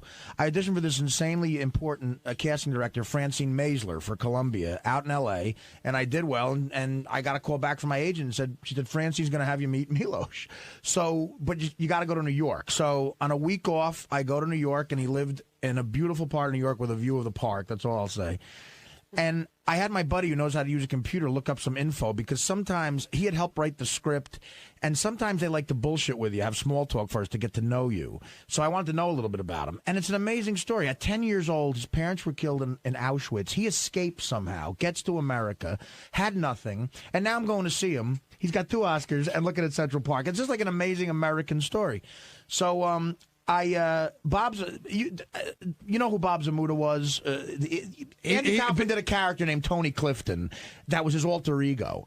And Bob Zamuda would play him and heckle Andy Kaufman from the stage. People will probably know Bob Zamuda best because he's a guy that put together Comic Relief, and he's out doing that a lot. So that's how you would know him. Exactly. Zamuda was in the comedy community because of that. So Tony Clifton character, Zamuda would get in the makeup and as Tony Clifton heckle Andy Kaufman at comedy clubs, not even for cameras sometimes, just to fuck with people. And so he smoked all the time, Tony Clifton. He talked like a real jerk-off from Jersey, So I'm thinking, is Milos Forman going to let me smoke in his apartment? Because I wanted to smoke the cigarette for the audition. I walk in. It's one of those New York apartments where the elevator opens into the apartment. Right. Okay. I walk in, and it looked like the Copacabana in 1962. There was so much Cuban cigar smoke all over the place. I'm like, well, he's going to let me smoke. And this hot, like, Eastern European chick says, Milos is waiting for you. And she walks me over to him, and he's got a huge Cuban cigar. In back of him is Central Park. He's sitting on his couch. His hot broad sits me down, and I said, Milos, you're doing all right for yourself. And he goes, I am not complaining. And, so the funny part is, I'm sorry to be long-winded about this, but it reminded me of this. He also wrote the script, and he's this legendary director, and that's kind of what it's like. You don't want to insult their words, but you want to put your own interpretation on it. And I had gotten one actor, and Paul Giamatti is the other guy, and of course he got it, it's a surprise ending. But, I had he goes, fuck the script. We're just going to, I'll do Andy Kaufman stand-up, and you heckle me as Tony Clifton. Fuck the script. I go, okay, fine, Milos, let's do it. So I'll do it. Now, Andy Kaufman used to do a great bit. In the Lotka voice, he would say, first I do for you the impression. This is Archie Bunker. Eat it, you dingbat. In the same voice, he would just say, eat it, you dingbat. So Milos goes, okay, I'll do the stand-up act, then you just come in and heckle me any fucking time you want. Someone told me you do stand-up. I go, yeah, so you deal with hecklers. I go, yeah, so just heckle me like the worst fucking heckler you ever. So he starts doing Andy Kaufman stand-up. He goes, first I do for you the impression. This is Andy Bunker. Eat it, you dingbat. And he goes, heckle me. And I go, you fucking suck it off the stage. You fucking blow. And I just scream at him, and he goes, I believe everything you are saying. You are very real. He goes, I'll let you know. And he hugged me, and I left. But doing that scene for Coppola, the most important part of the scene is when he says, tell me who it was, Bozzini or Tattaglia, because Michael's not sure. Right, that's a huge reveal. He's not sure that he thinks Carlo did it. He's 99% sure. So if Carlo says, look, one of these guys approached me, then he knows he did it. So now he knows he can have him killed because he's about to kill his nephew's fucking father, and when he says Bozzini, that's when he has him off. And I forgot that part, and that's why Coppola laughed, But that was I said it on the show. It was like singing "Born to Run" for Springsteen. It was just amazing. And you could tell Coppola was paying attention because he corrected you in the. You missed one word in the beginning. Right. Yeah. No. I said, well, Sonny. Well, I'm sorry to be so long-winded about this, but Pacino walks in and fucking Carlo knows he's in trouble, and he gets up and he goes, Mike, I swear to kids I'm innocent. He goes, sit down. And he goes, I said you have to pay for Santino. And he goes, answer for Santino. Which, hey, I would have done the same fucking thing. If somebody fucked up a beer league scene, I'd correct. Let's go to the phones. Anthony in Brooklyn, welcome to the wrap-up show. Were you nervous at all, Artie, as far as reciting the lines from Coppola? Is that why you messed up a little bit? Yeah, dude. I was unbelievably nervous. Like when Howard, see, that's where Howard fools you sometimes. When Howard said pick a scene, the Coppola, I know the movie by heart, but you know. But like you throwing out the first bit, you can choke a little bit. Because, I'm saying, in a way, I agree with what Gary's pain was. It's you can throw a ball, but then you get in front of someone. And look, I did the scene well, but I fucked up the most important part. Did Howard give you any indication that he might call on you for that? No. But in your mind, you think, hey, he might. Of course, I was ready for. I mean, look, I do it a lot on the show. So, but. I mean, look, a lot of the fans that called up about me interrupting, they had good points, a lot of those guys, and I laid back a little bit, and Howard did a great interview, and then he went to me, so that's what the show is, Oh, hello. I'm Will, and on Tuesday's wrap-up show, we talked about Guess the Tranny, a great game we played where you had to pick out a tranny, and believe me, it wasn't as easy as you think. Trannies are very difficult to spot. We also talked about whether or not a tranny should have to tell somebody or reveal that they are in fact a tranny before they go down on them. My personal vote is yes. Some of the guys here got very confused from this segment. As you'll see, this tranny is quite the look. Check it out. Let's talk about the big contest today, and that was Guess the Tranny. And Will, where did these ladies, or whatever you want to call one of them, where did they come from? Well, the tranny came from, Janine was in earlier this month talking about her website and that she actually did a scene with Vanity, who was the tranny we used today. So Vanity wanted to come in and promote the scene and talk about, working with Janine. So we said, well, it's a perfect opportunity to do Guess the Tranny. So then you have to go through finding girls that are willing to be in a tranny contest. You know what I mean? It's not the most nice thing to say to somebody. But the first girl was a porn star, so I just went through a bunch of pictures of porn stars. I was like, yeah, she looks kind of manly. She might fit the bill. And the second girl from the Penthouse Club was just really big, and she had this whole idea about wearing a wacky outfit. So I was like, all right, that might actually work. So it worked. I mean, you did a great job. It really worked well today. Like I said, the only reason why I didn't go with the porn star, because you're right, she had a certain look that might have gone that way. She was wearing pants, and I could see she wasn't packing. Right. It was tough. I mean, I told these girls, listen, cover your private areas, but I guess not everyone listens. That's why they're porn stars. And it was, I wouldn't say a split decision, but Robin and Fred both picked the wrong one. Is that surprising to you? No, because I was having my doubts. The thing that made me not pick the one that Howard and Robin picked was her voice was too girlish. Even though I saw she had the whole outfit on, I mean, there's three things you look for in a tranny, for real. It's the voice, the hands, and the Adam's apple. Oh, and a fourth, a cock. Yes. But it's the voice, the hands, and the Adam's apple. But the voice, and the other thing about the girl who really was beautiful, the girl that was, in fact, still had a penis, who really was beautiful, like I said, I had only added to it. But I said I had a hunch, and Artie talked about it afterwards. He goes, there's just a feeling that you get. And there's another thing, too. When these guys try to become women, they have face work done, and it's not always natural. That almost makes them look like a little Asian. Do you know what I mean? Right. Like she was a little bit pulled, but she could. Ralph called in later. It's like, oh God, it's so obvious.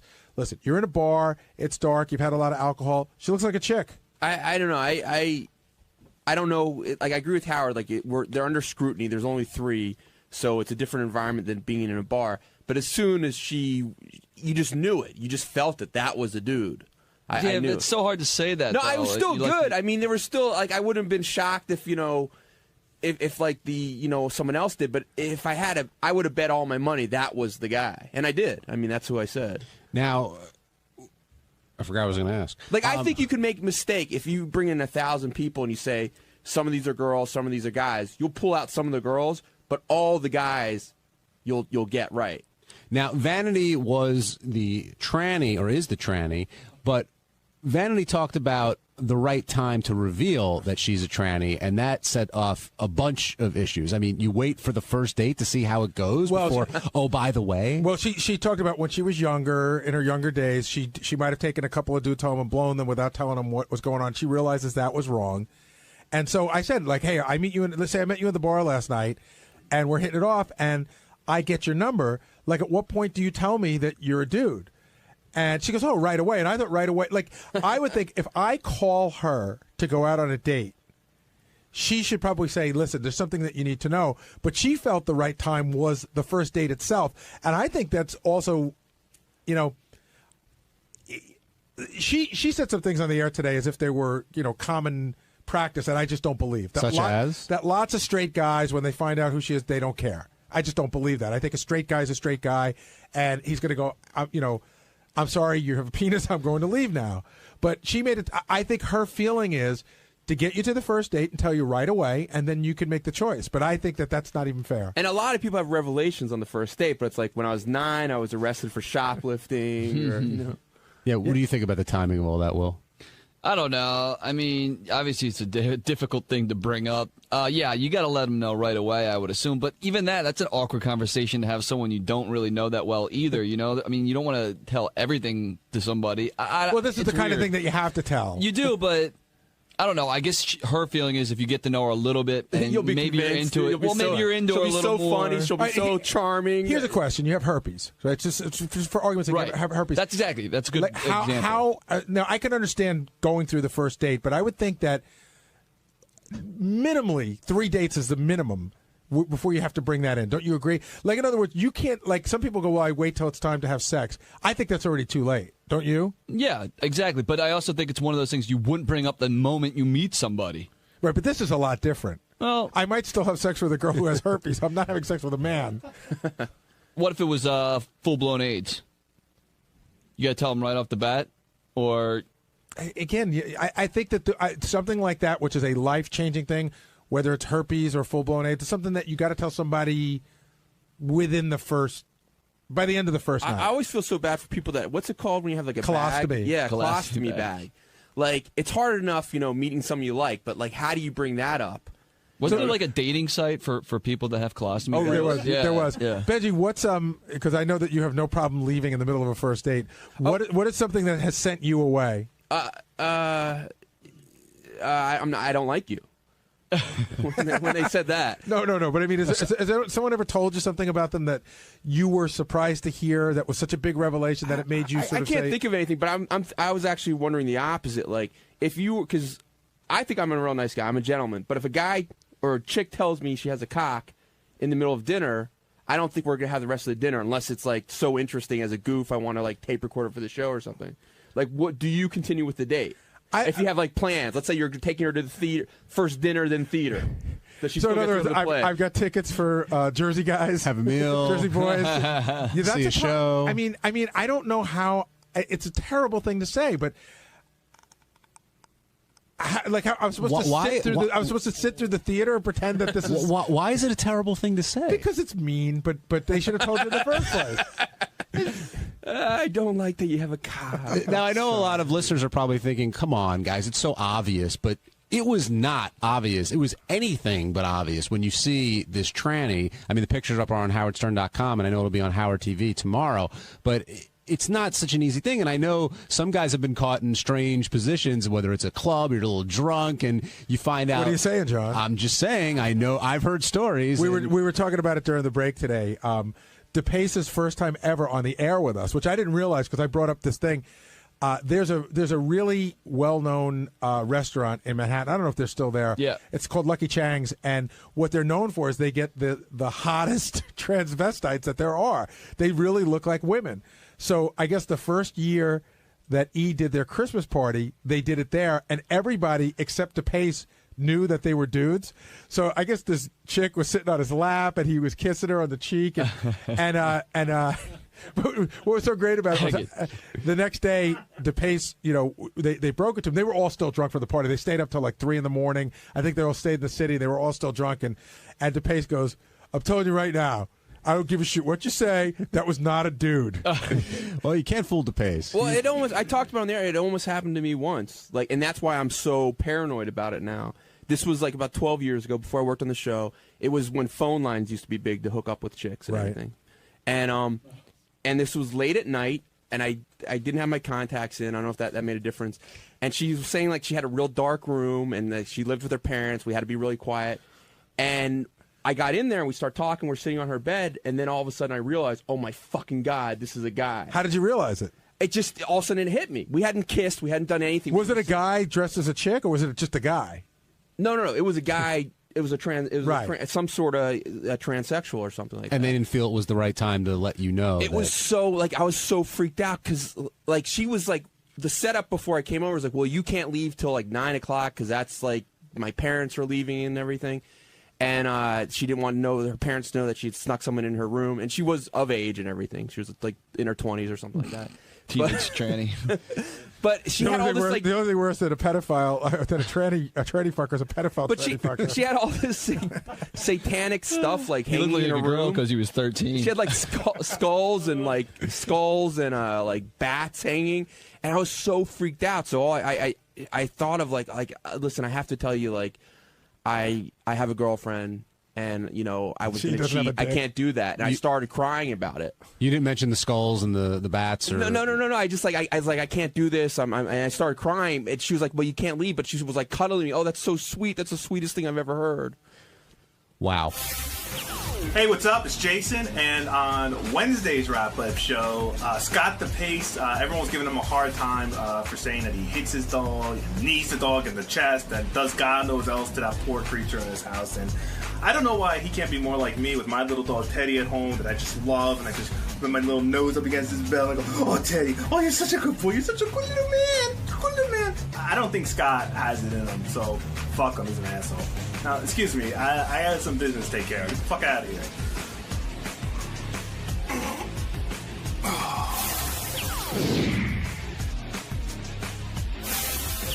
Scott, you were in there today because Sam Simon sat in.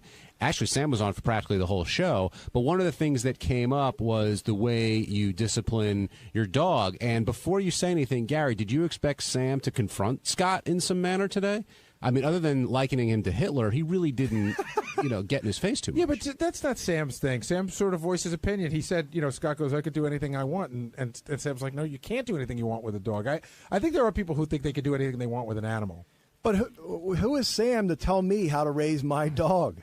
Well, what is he, the expert? I mean, he owns a foundation. So what? That but tells people still, how to train dogs. I've probably had 5, 6 dogs growing up. All of them were great dogs. So I think my way is proven and it works. But you can hit your kid, and that's proven, and it's not against the law.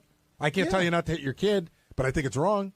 Right. Well, I don't think you should even tell me that it's wrong. I think it's weird if you hit your kid in the back of the head every time he says something you don't like. Well, I wouldn't hit him in the back of the head. And a kid, and you're equating a kid with an animal, a dog.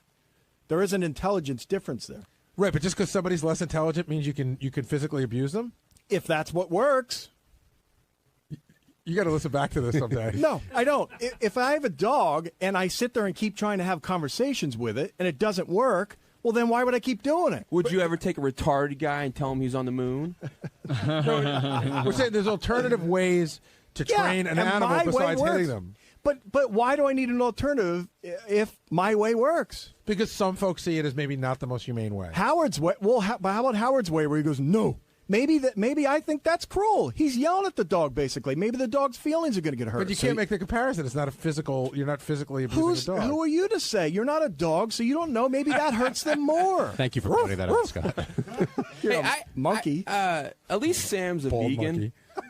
This has come up recently. Sam's a vegan, so at least he puts his money where his mouth is and everything. But I do think there's a little bit of hypocrisy about people that eat mammals that yell at Scott for, like, spanking his dog. I mean, it'd like be Howard. Yeah, I understand what you're saying. Yeah, like anyone. Like it'd be like Jeffrey Dahmer yelling at people for spanking their kids. It's not like that. Yeah, it is. Why, Gary? Because people eat meat, and you can still eat meat and still have a pet, and a pet is not meant to be eaten. So you're going to treat a pet a different way. By our cultural standards, I mean, people eat dogs in China, don't they? Right. I don't know. That's what they say. Yeah. Okay. But in this, so if he goes to China, he can eat and beat the dog. But here it's okay there. But here it's a different culture. Well, that's interesting. But in my house, why is that interesting? There's a lot of things that we don't. Hold on. There's a lot of things that are acceptable in other parts of the world that aren't here. Is that so weird? I just think it's a whole I mean, listen, if I lived in the hypocritical. If I lived in the Middle East, I could sell my daughter when we she's talk 12. about the whole Michael Vick incident and all that, and everyone wants him to, pretty much go to hell and just die. And yet they play football with something made out of a pig. I mean, the whole thing's ridiculous. A pig's way smarter than a friggin' dog, too, by the way. I don't know what road we're going down here, but I mean, you're not torturing a double pig standard for animals. I feel it's horrible to be mean to animals. Yeah, I agree with that. But I mean, like eating them is. I think most dogs would rather be spanked occasionally rather than eaten. Well, I have a question for Scott. You said that Sam has no, who is he to tell you? Why is he more of an expert? Because you know your dog, you've trained it, etc. Right. Is there anybody you would listen to? No, not really. Yeah, exactly. For not just dog advice, but just for being honest. No, I mean, listen. If there was some guy who swore that I've got the secret and it works every time, maybe I'd let him do it, and if it totally worked, then that would change my opinion. But I have something that works. It's like I've ridden a bike and I know how to do it now. So why would I change? It doesn't make sense. And you don't find... Because every bicycle isn't the same. No, I certainly would not change because it somehow... You can't compare a bike to an animal. I certainly wouldn't change because somehow it offends you. That's really what this comes down to. You guys are saying, whoa, that's terrible. I don't see it as terrible. I don't think the dog sees it as terrible. The dog loves me. This morning came up on my lap and rolled over. I could fucking take pictures of you and have you arrested if I wanted to be a douchebag. I really could. You hitting your dog, call animal control, they'd arrest you. Well, seriously. bring it on. What? No, I'm just saying. No way. I'm saying that there is no way. Wait, Gary, you can get arrested for hitting your dog with a newspaper? Well, I don't know about a newspaper. You could get, I could say he's been beating his dog. First of all, wait. I've never used a newspaper. That does seem a little odd. I use my hand. What's been a newspaper is softer than a hand. Why is a newspaper odd? That's your personal opinion. Yeah, no, that's right. So could you call the cops if I got in a fight with my brother? Like if we got in a fist fight with my brother, would that be? No, because your brother can defend himself. Right. Huh? So can a dog. A dog could bite. Okay. Right. So no. You don't find what you do to be cruel. You just find Not it's at all. It's the way that you need to the discipline dog your... stops doing what she was doing. She turns at me, looks, and then that's it. It's over, and she's learned. Now she does not go up on the table and eat the food. So thank you. Can I say two things? First of all, Scott, that analogy between you eat food and you have a pet, here's the difference. You invite that pet into your house. You choose that dog out of all the dogs in the world, and you say, I'm going to give you a home and care for you and feed you. Now you have a responsibility. It's like having a child. You can't say, oh, I eat meat so I can treat my dog however I want to. That's not what he's saying, but isn't it a little hypocritical for you? No, it's sort of exactly you what guys he's that saying. eat meat? Yeah, isn't it still two wrongs? No. So it's wrong for him to spank his dog, but it's not wrong for you to eat an animal of equal intelligence?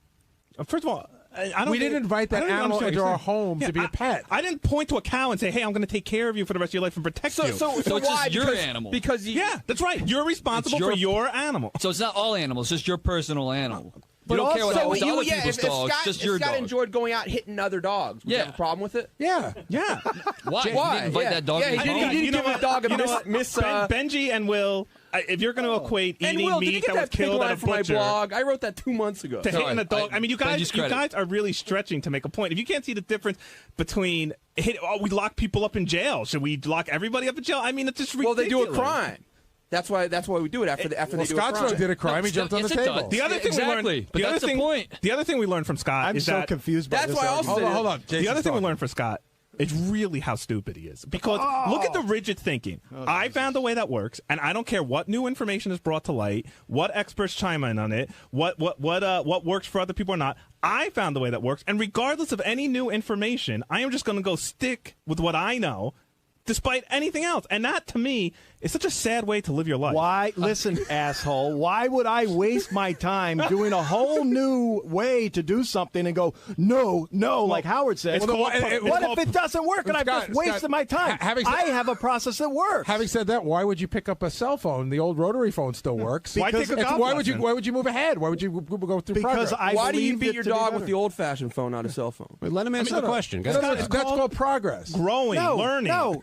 But there was no problem with the old way. The old way with a rotary phone was a pain in the ass. Doing that thing with your finger, it would hurt the whole time. Jason, there are studies that prove that obesity will kill you at this point. Then why don't you change your lifestyle? I should, but at least I'm only affecting me. I'm not shoving food down somebody else's face. Well, I'm only affecting my dog. What do you mean? You're affecting our healthcare costs. You're affecting my room, my comfortability. comfortability on a plane. I don't sit next to you. Yeah, on but you can go planes. down there. Listen, you We go have down to there. look at you. I don't know where this is going. I know it's gone to a Hey, weird listen, place. Will, you have gotta- cancer. Why don't you stop drinking and fucking doing drugs and shit? John Hine is now going. do. Hold on, guys. I don't. John Hine is now Yeah, going to right. get the fishing pole and reel it in. I'm going to try. So, Scott, your philosophy in general, and tell me if you think I'm wrong, is basically if it ain't broke, don't fix it. This works for me, and there may be other ways to do it, but my way works, and I'm going to And, stick to and it. it's quite offensive that everyone else has these opinions that I'm somehow. It makes me want to beat her more. Really? Would you not have opinions if somebody was beating their kid? I got a question. Why do I need the video caddy? My swing works fine, and it's been working fine for years. Fair Why do I point. need that? That's a Because fair I question. can prove to you the video caddy makes it easy to record your No, swing. it's what you said. And through video analysis, your swing is going to be a lot better. That's There's not a lot true. of That's- pros that's- use video analysis. I don't believe you, and I think A what lot you're of saying pros? is stupid. I thought you said you don't listen to pros. And look at how bad. What? You just said you wouldn't listen to an expert's Exactly. advice on how to. That's on how to exactly train a right. dog. No, if Yes, there's you did. if there's proven success, I see these guys on But there television. is proven success. You can get a There dog is to not. you I can- have proven success. You can get a That's the dog to difference. obey without hitting him, Listen, without punching him in the if snout. I was a pro on my own and never used video analysis, then this argument would hold up. But that's not true, right? I'm not a pro. Thank you. Can you really trust the confession your dog is giving if you're torturing it? I had a wait. Here, let me tell you one more. A neighbor of mine just told me a new trick for if your dog keeps jumping up on you, which our dog does. Shoot him So with what a you BB said, gun. Grab the paws and then you sort of knee him. Oh right in the chest. Knee him in the chest? And it only takes once, and they'll never do it again. So I'm tempted to try that. Wait. Explain that one more time because everyone was talking over It's you. first of all, a lab's a big dog. So when they jump up on you, you grab their paws and then take your knee and just you knee them in the chest right there. Right, you get them in the Adam's apple till the wind is knocked out of them, and then when they pass out. And apparently, they'll never do it again. Are you guys arguing, Scott, about effectiveness or like cruelness? Both. It's both. But it's both. Hey, by the way, Jason, isn't your cat declawed?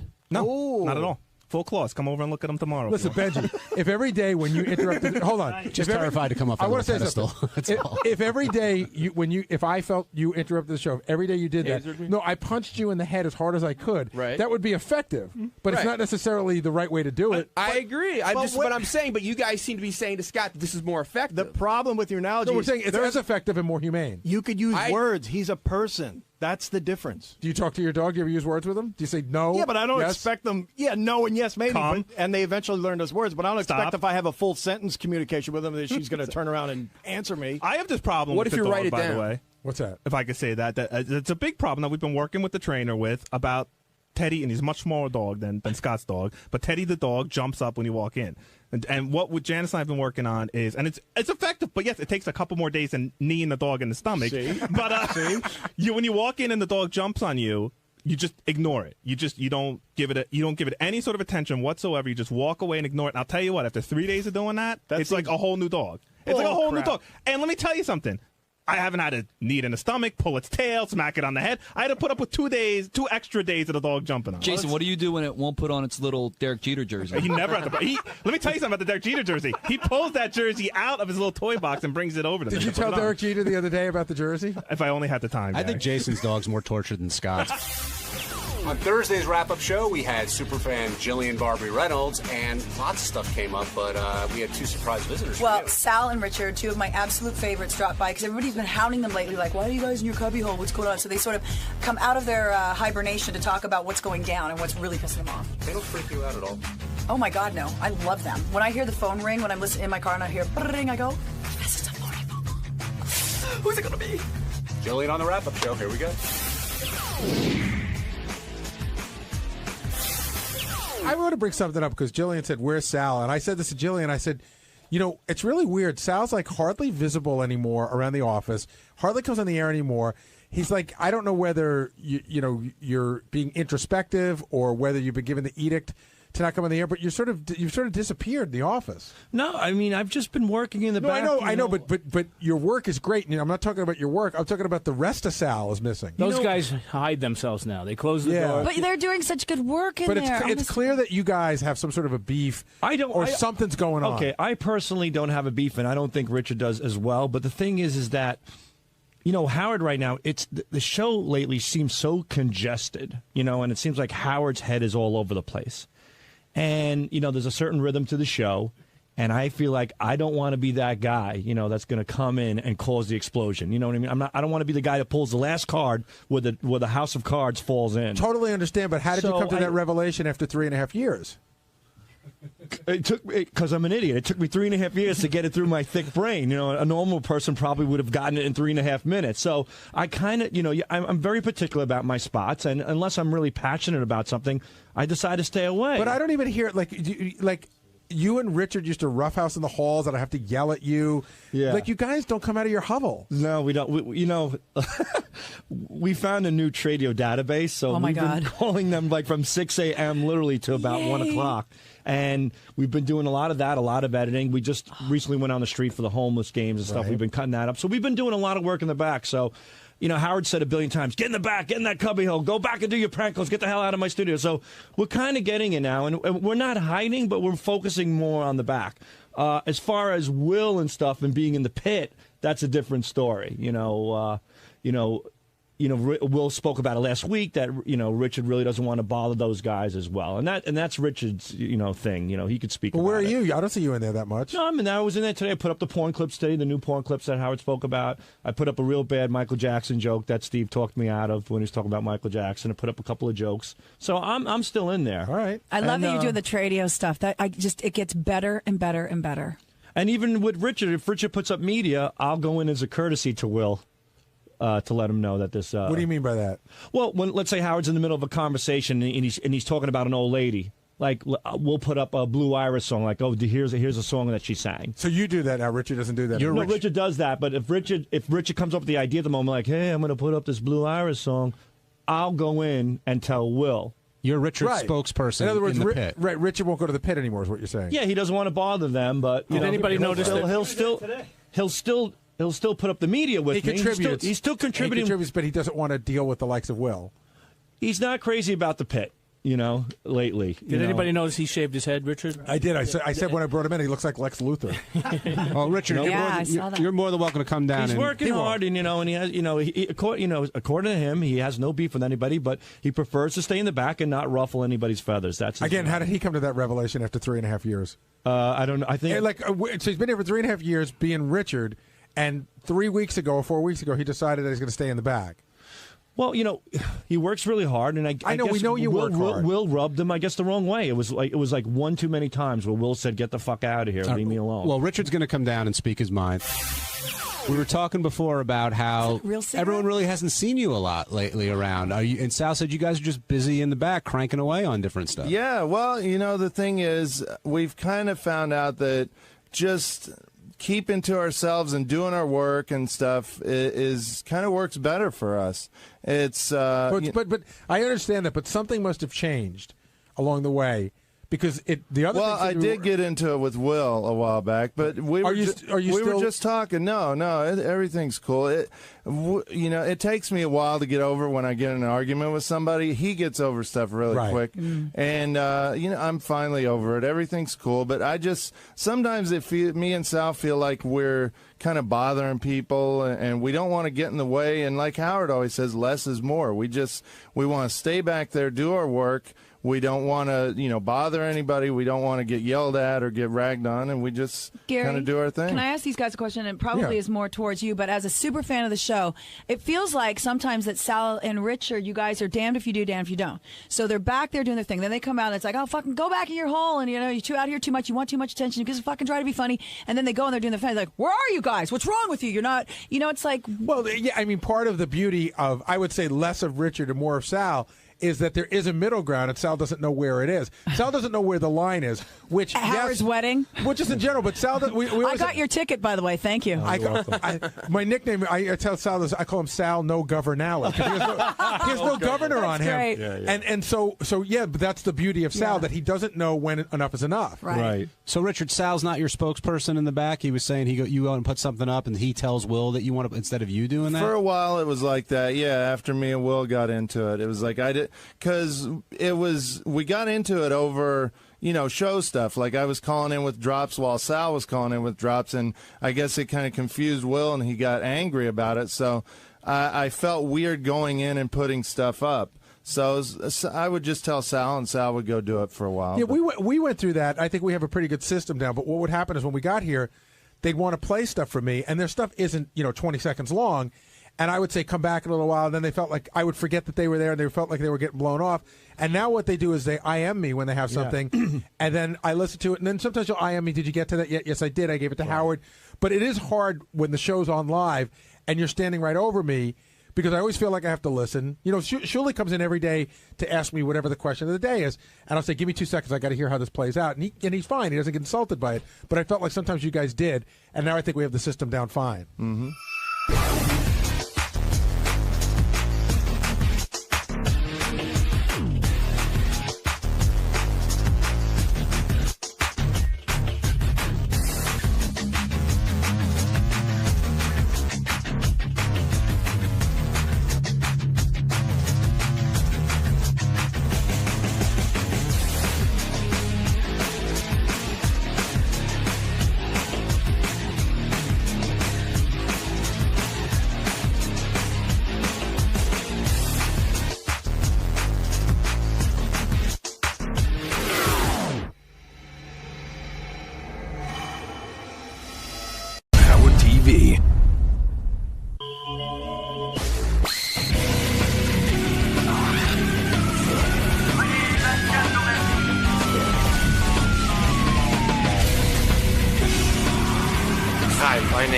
Al D'Amato. I'm here to see my friend Howard, but actually to bring the attention of National Poker Week. And that's we want to, the Poker Players Alliance, fight to give people the right to play poker on the internet in their own homes. Give us back that right. Congress took it away. They were wrong. Now they should correct it. We have Senator D'Amato here. He is an old friend of the show. He's probably one of the few influential people that actually talk to us. And while he was in office. Yeah, he actually talked to us while he was United States Senator. And very few people would do that. Absolutely. Senator, let me ask you, how are you, by the way? Couldn't be better. And it's great to see you. I meant to drop you a note to wish you a happy anniversary. I know your anniversary just went by. Yeah. And Saturday. 5 years. That's right. And a lot of people said it wouldn't last, that the age difference was too much. Good morning. That you couldn't handle it in the sack and this and that. And boy, oh boy. Who was saying that? You? I was saying that. Howard, how could you do that? I mean, but I have life has changed. It has. Yes, and I don't believe it's as good as you say it is. I think it's better. No, it isn't. No. When did I look so good, Robin? You look great. Huh? You do look good. You lost weight. Yeah. You look good. You're working out. Right. I do. And it's fun. Yeah. And you can't be possible. I would suspect that if we were off the air, go ahead, you would be a little more honest with me. That you would say that, listen, I know your age. You're an older man now. I'm going to be 72 in about 10 days, August 1st. You are not ashamed of your age. No. Oh, wait. Papa's 96. And you look good. You never had plastic 94. surgery? You've never had taken Botox or a facelift or anything like that? Nothing like that. A lot of people accuse you of that. No penis enlargements. Right. Nothing like that. You never needed that? No. But, a lot of people would look at you and say, okay, yeah, he has it all. You got the hot wife. You got the young children. You got the kids out of the way. Your older kids are how old? Oh, yeah. No, they're older than me, those kids. They are. My daughter is. I have my one daughter, Lisa, who tracked down Murphy, the poor unsuspecting Irishman. They now have 7 children, so I have 7 grandchildren with her. He has children that are older than himself. They're older than Senator D'Amato. They outage him. That's right. 14. Listen. But my question is. Go ahead. It is not fun for you to be chasing little children around the house. You don't do any of that. You've got a lifestyle where you probably... How much in hell? Are you still work a full schedule? Yeah. All right. So what time you leave the house in the morning? Well, this morning, very unusually early. Yeah. All right. What time do you leave the house? Generally, about between 9 and 9:30, because if we leave earlier, you get stuck in that traffic. I don't have to tell you, coming from the island. Right. It is brutal. Where's your office? In the city? Yeah. Okay, so you travel... 101 Park, 40th and Park. Then we have an office in Washington, which I'm flying down to later today. Law offices. He can't stay out of the house enough. He's flying to Washington. What are you now? Are you a lawyer now? I mean, what are you doing? We have a consulting firm and a lobbying firm. Right. And we have offices in D.C. and Albany and Buffalo and out on Long Island. It's you and a bunch of guys? We have about 16 people, and my son Chris, my younger son, you've met him. Yeah. He's my partner. And you come and you go into work 9:30, and you probably get home around. You probably have dinner in the city, and then you get home around what 9 o'clock at night.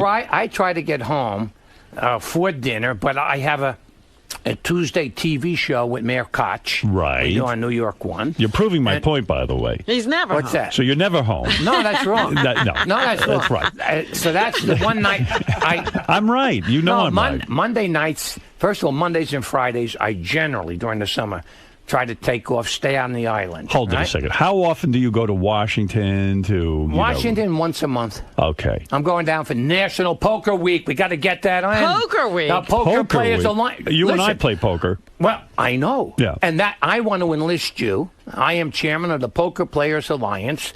Howard Stern. What is that? What is the Poker Players Well, let me Alliance? tell you Yeah. what happens. 2 years ago, my crazy conservative Republican friends, in the dead of night, on the Port Security Act, very important to guard the ports, right? Right. Bill Frist, the then Senate Majority Leader, wants to be president. So somebody tells him, you can get the Christian right to support you if you pass this law, which basically will prohibit playing poker in your own home on the internet. And do you know my goodness. these jackasses passed that bill, and now, oh yeah, a bunch of jackasses. This is why I love him. Right. You think about this. I mean, if you want to the play war in Afghanistan is over, in Iraq is over, the economy is booming, you have no oil crisis, and you stupid asses, you pass a bill to ban playing poker on the internet in your own home. Yeah, why is everyone so uptight about that? Why do people care if you play poker on the internet? Well, supposedly it's going to contaminate the little children. They will become addicted. Did you ever hear of parental responsibility? I have heard that term. You'd have to get a credit card. A kid it. would have to get a hold of a credit card to play internet poker. Well, besides that, if you regulate it, right, then you can see to it that you have honest games. You give people the ability to play a game of their choice, poker, national pastime. Just about every president, including the present one, has played poker. But what you're saying is, unless you can go to a casino or go to a neighbor's house, etc., you're not allowed to use the most modern means of communication, the internet, to play poker. So what are you going to do? You're going to go down and protest? This is National Poker Week. We have 350,000 signatures we're presenting to President Obama, people petitioning, saying we want the right to play poker. We are lobbying on behalf. Now, here's Alphonse, the so-called conservative, right? So what do? You go down and you visit your Republican buddies and you say, listen, guys, let me... everybody. What are we doing here? Barney Frank happens to be the champion of saying, let people use the internet the way they want. Right. This is in the spirit... What about the fear that people will be out of control playing poker on the internet and they'll go through their life savings and all of that? It's just this kind of thing. First of all, if they're out of control, they can play at a casino, they can play somebody's home. There's plenty of ways to lose your money. And I mean, so that's like prohibition. Right. Don't Let's make alcohol. stop them from drinking. So what happened? You had bootlegging. You had illegal. If you regulate it and license it, you can raise about $20 billion over 10 years. That's a lot of money. You want to pay for health care? It's a little down payment. We could go to war with everyone on $20 billion. I mean, we could kill everybody. Howard has been doing this lately. Everything that the government comes up with or has to do with raising money, he puts into munitions. I do. Immediately, he's bombing somebody. I'm like Robert McNamara. I believe we got to build up the military, nuke everyone's ass. I want Howard Stern, who was a devotee, long before most people were on the internet. Right? Right. You were a chess advocate. By the way, they could ban chess tournaments too if they're giving out prizes. They can't do that to me. No, they will. They will? Oh, sure. If they hear that you are a chess advocate, I can get half a dozen guys to sponsor a bill because they want to stop Stern. If you're busy doing all this all the time, this goes back to my original point. So when are you home with these kids of yours, these young kids? I just came back from Italy. Saturday. Were you with the kids? With baby Alfonso, 17 months old. You took the kid to Italy? Yeah. You did? That's tough. How many nannies traveled with you? None. What? None. We did have my wife's mother, my mother-in-law. She came with us. That must be fun. We only have one nanny at home for the baby. You travel? What do you travel over to Italy? Yeah. You get yourself a hotel. Yeah. And you're stuck in there with the young hot wife and the baby? And a little guy, yeah. And we had a van and a driver, and he would take us. We went to Tuscany, the wine country, and we went to Florence for a day, and we went to Assisi and Siena, where they have Il Palio. Did you ever see that? Yeah. I have seen that. That's beautiful. Isn't it great? I've seen pictures. Listen, I don't go anywhere. I love the United States more than even you. But I am a United States guy. Well, you appreciate home more when you go away. Anything I could see over there, I could see here. You can't see the palio over here. I see pictures. It's highly overrated. First of all, I want to recruit you to join the Poker Players Alliance, of which I am the chairman. All right, I'm in. What do you want from me? Well, I want you to tell your I'll people. do it. The PPA.org. PPA.org. The PPA.org. This is your thing. It's a great thing. And this is to He's a real poker player. He loves it. We play every Monday night up at the Castle, Ohika Castle. Yeah. You know where that is. Yeah. Right. Every Monday You're up night. there? Oh, yeah. You play? Absolutely. And they clean you out? No. Come on. Howard. Come on. Howard, you know better. Have you said, have I lost occasionally? Sure. This guy's a great poker player. I used to play with him. Yeah, we would go over to a hotel and play with our friends. Garden one City of our Hotel. friends passed out during it. Oh, yes, I remember. That was a mess. And the senator was dating a hot female doctor at the time, and she rescued the guy and the whole thing. Thank goodness. You remember that? That was unbelievable. And then we continued playing. Hey, listen. You got him out of there and continued playing. I was losing at that point. I needed to come back. Well, listen, what am I supposed to stop what a game? What you needed was a break in the game. How did you get that guy to pass out? Yeah. Somebody passing out should never stop a poker game. Can I tell you something? And sexually, the marriage is functioning well? You better believe. Are you as hot for your wife as you were 5 years ago? More so. More so? Absolutely. Even after the kids? Oh, yeah. Were you in there for the birth? We have one, and we have Isabella. We think we're going to name her Isabella, a little girl on the way in October. So Alfonso is now 17 months old. Yes. Here. Let me see. You don't. Well, you're really into this, huh? That's Alfonso on Father's Day. And there he is down at the beach. We have our house. Well, I heard your tape to me, and let me tell you something. I don't want Howard anything has to do to with do it. No. Howard needs a child. I don't need a child. Yes, you do. Why? All you do is wake up at 2 a.m.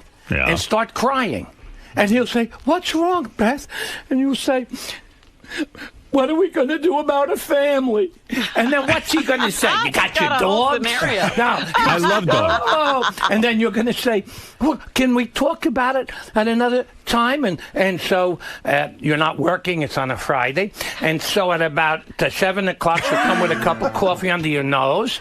And you wake up. Why do you stand up for the poker industry, not for me? Why? I am. It's going to be Yeah. good for you. It is. And we can have baby Alfonso play with baby Howard. Let me ask you a bunch of topics. Let me ask you. Playmates for his son. That's All right, why number one. Exactly. This Sarah Palin, right? Yes. The one who just resigned. Yeah. A nudnik, right?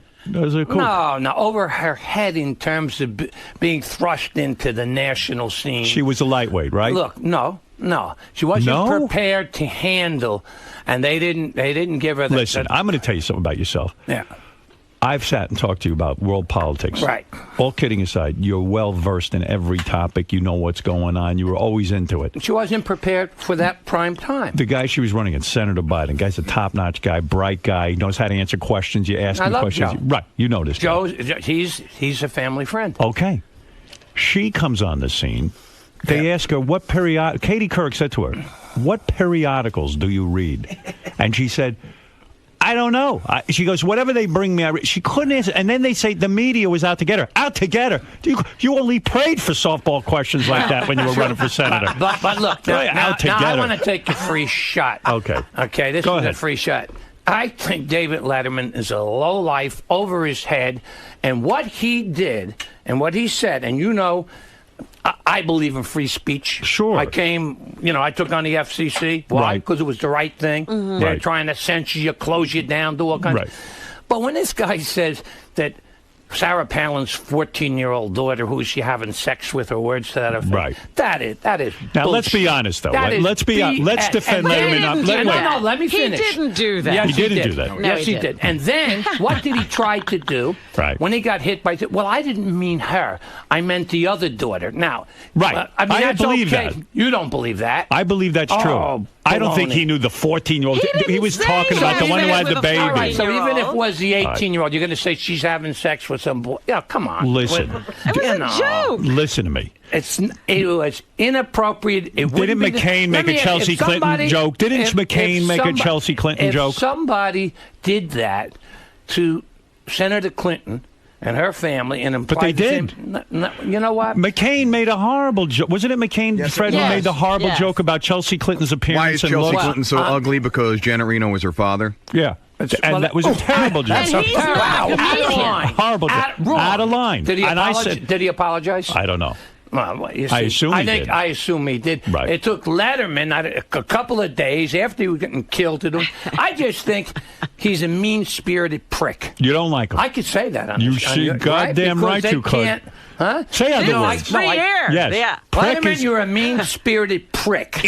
And by the way, I don't want you to join the Poker Players Alliance. Really? You will not let him in? No, I Yeah. won't. I don't care if I have to fight the whole board. So you say Palin wasn't so bad. Over her head. And Over do you her think But she'll what is be... this stepping down from the governorship? You would never step down. Well, look, I think she probably has legal bills over her head. She's got all kinds of ethics charges to come from the state. Oh, I yeah? think 13 out of 15 have already been basically dismissed. But she's got hundreds of thousands of dollars worth of legal bills. Right. She can't possibly pay them. I wasn't aware of that. Yeah, given her $500,000 is estimated that she owes in legal bills. Wow. So now she goes on the circuit. Right. Write a book. She'll make a lot of money. They'll put her on the Howard Stern show. You'll tear her up. I put her on the Sibian. I find her very attractive. That's what I mean. That's the problem. I mean, I'd love to see a Playboy I was spread. going to say, he'll put her on the Sibian. You make a good point. I was going to ask you, how do a lot of guys who are public servants their whole lives become multi-billionaires? I mean, Gerald Ford was a good example of that. He was a president. He served in Congress his whole life. He couldn't have made much money. No, he didn't. Guy got out with a multi-millionaire. Well, so is that it? It's the speeches? It's the whole thing? The speeches. I'm sure that Ford, when he came out, commanded $100,000 plus, and that's quite a few years ago. But he got on a lot of boards of a lot of major corporations. That's right. A lot of boards. You get stock options, etc. Right. The stocks were booming in the But last... isn't that a conflict of interest in a sense? Because when in other words, it's quid pro quo. When you become the president, you say, okay, I'll treat you well, and then when I get out, you give me $2 million for a speech. You don't have to do that. For example... Ronald Reagan did it. Clinton didn't have to do that, and Reagan didn't have to do that. When they got out, the notoriety, people wanting to hear them, see them, touch them, etc. So a big corporation, they can pay them $250,000 to come and to give their executives and some of their clients, they invite their clients to come here. But isn't that done with a wink? In other words, I remember President Reagan got out of office. The Japanese gave him a $2 million payday to come speak somewhere, some cockamamie place. But Same thing with the idea Clinton. was, well, if you're good to me while we're in office and you're good to the Japanese businessman, you can see when you get out, you'll get the $2 million. I'll tell you where I suspect that is really the case. It's never really spoken, but I think with the Saudis and the Arabic money, huge. And if you look at the both sides, and let's not go into names, but all of the formers have done very well. Yes. And Bandar is full of BS also. Very carries himself. Prince Bandar, former secretary, former representative here. But he takes care of all his buddies. He takes care of his buddies. He knows how to play the game. And they have played America for a bunch of jackasses. They are financing all of the jihadists so that they'll leave them alone. Right. They send them billions of dollars, right? And they're supposedly our great allies. And I'm not going to let Bandar join the Poker Players Alliance either. Well, Thank you. Because those guys love poker. You're joining. Yes, I am. And we need to support. See, this National Poker Week. Let me get in. Wait a second. Wait a second with this poker. Right. I've never seen you so on fire. This They pay me a lot of money. This is a big deal to you. This is a big deal. This is a big deal to you. But I'll tell you something. You know why I took him on? because it's the right thing. How dare you go into people's No, homes? I think you're right. Yeah, I tell agree them. with you. Be bothered with that. You can't play poker on the internet. Let's right? fix some real problems. Well, that's why we no. got to support the Frank bill, 2267. HR. What about 2267. Spitzer? Like I was a big Spitzer supporter. So were I you. supported We all him. did. Yeah. And he was, the governor. We were excited about it. Did you know what Did he you was know? up to? You knew what was going on, didn't you? Admit No. it. You knew he was there with the hookers. I swear to God. You knew he kept his socks on. And by the way, The hooker didn't even know. I don't think. The hooker didn't know who he was. The idea of someone having extramarital or having a hooker or something, that should be the worst thing that ever happens, and we'd be in pretty good shape. Do you think he should still be the governor? Duplicity of the whole thing.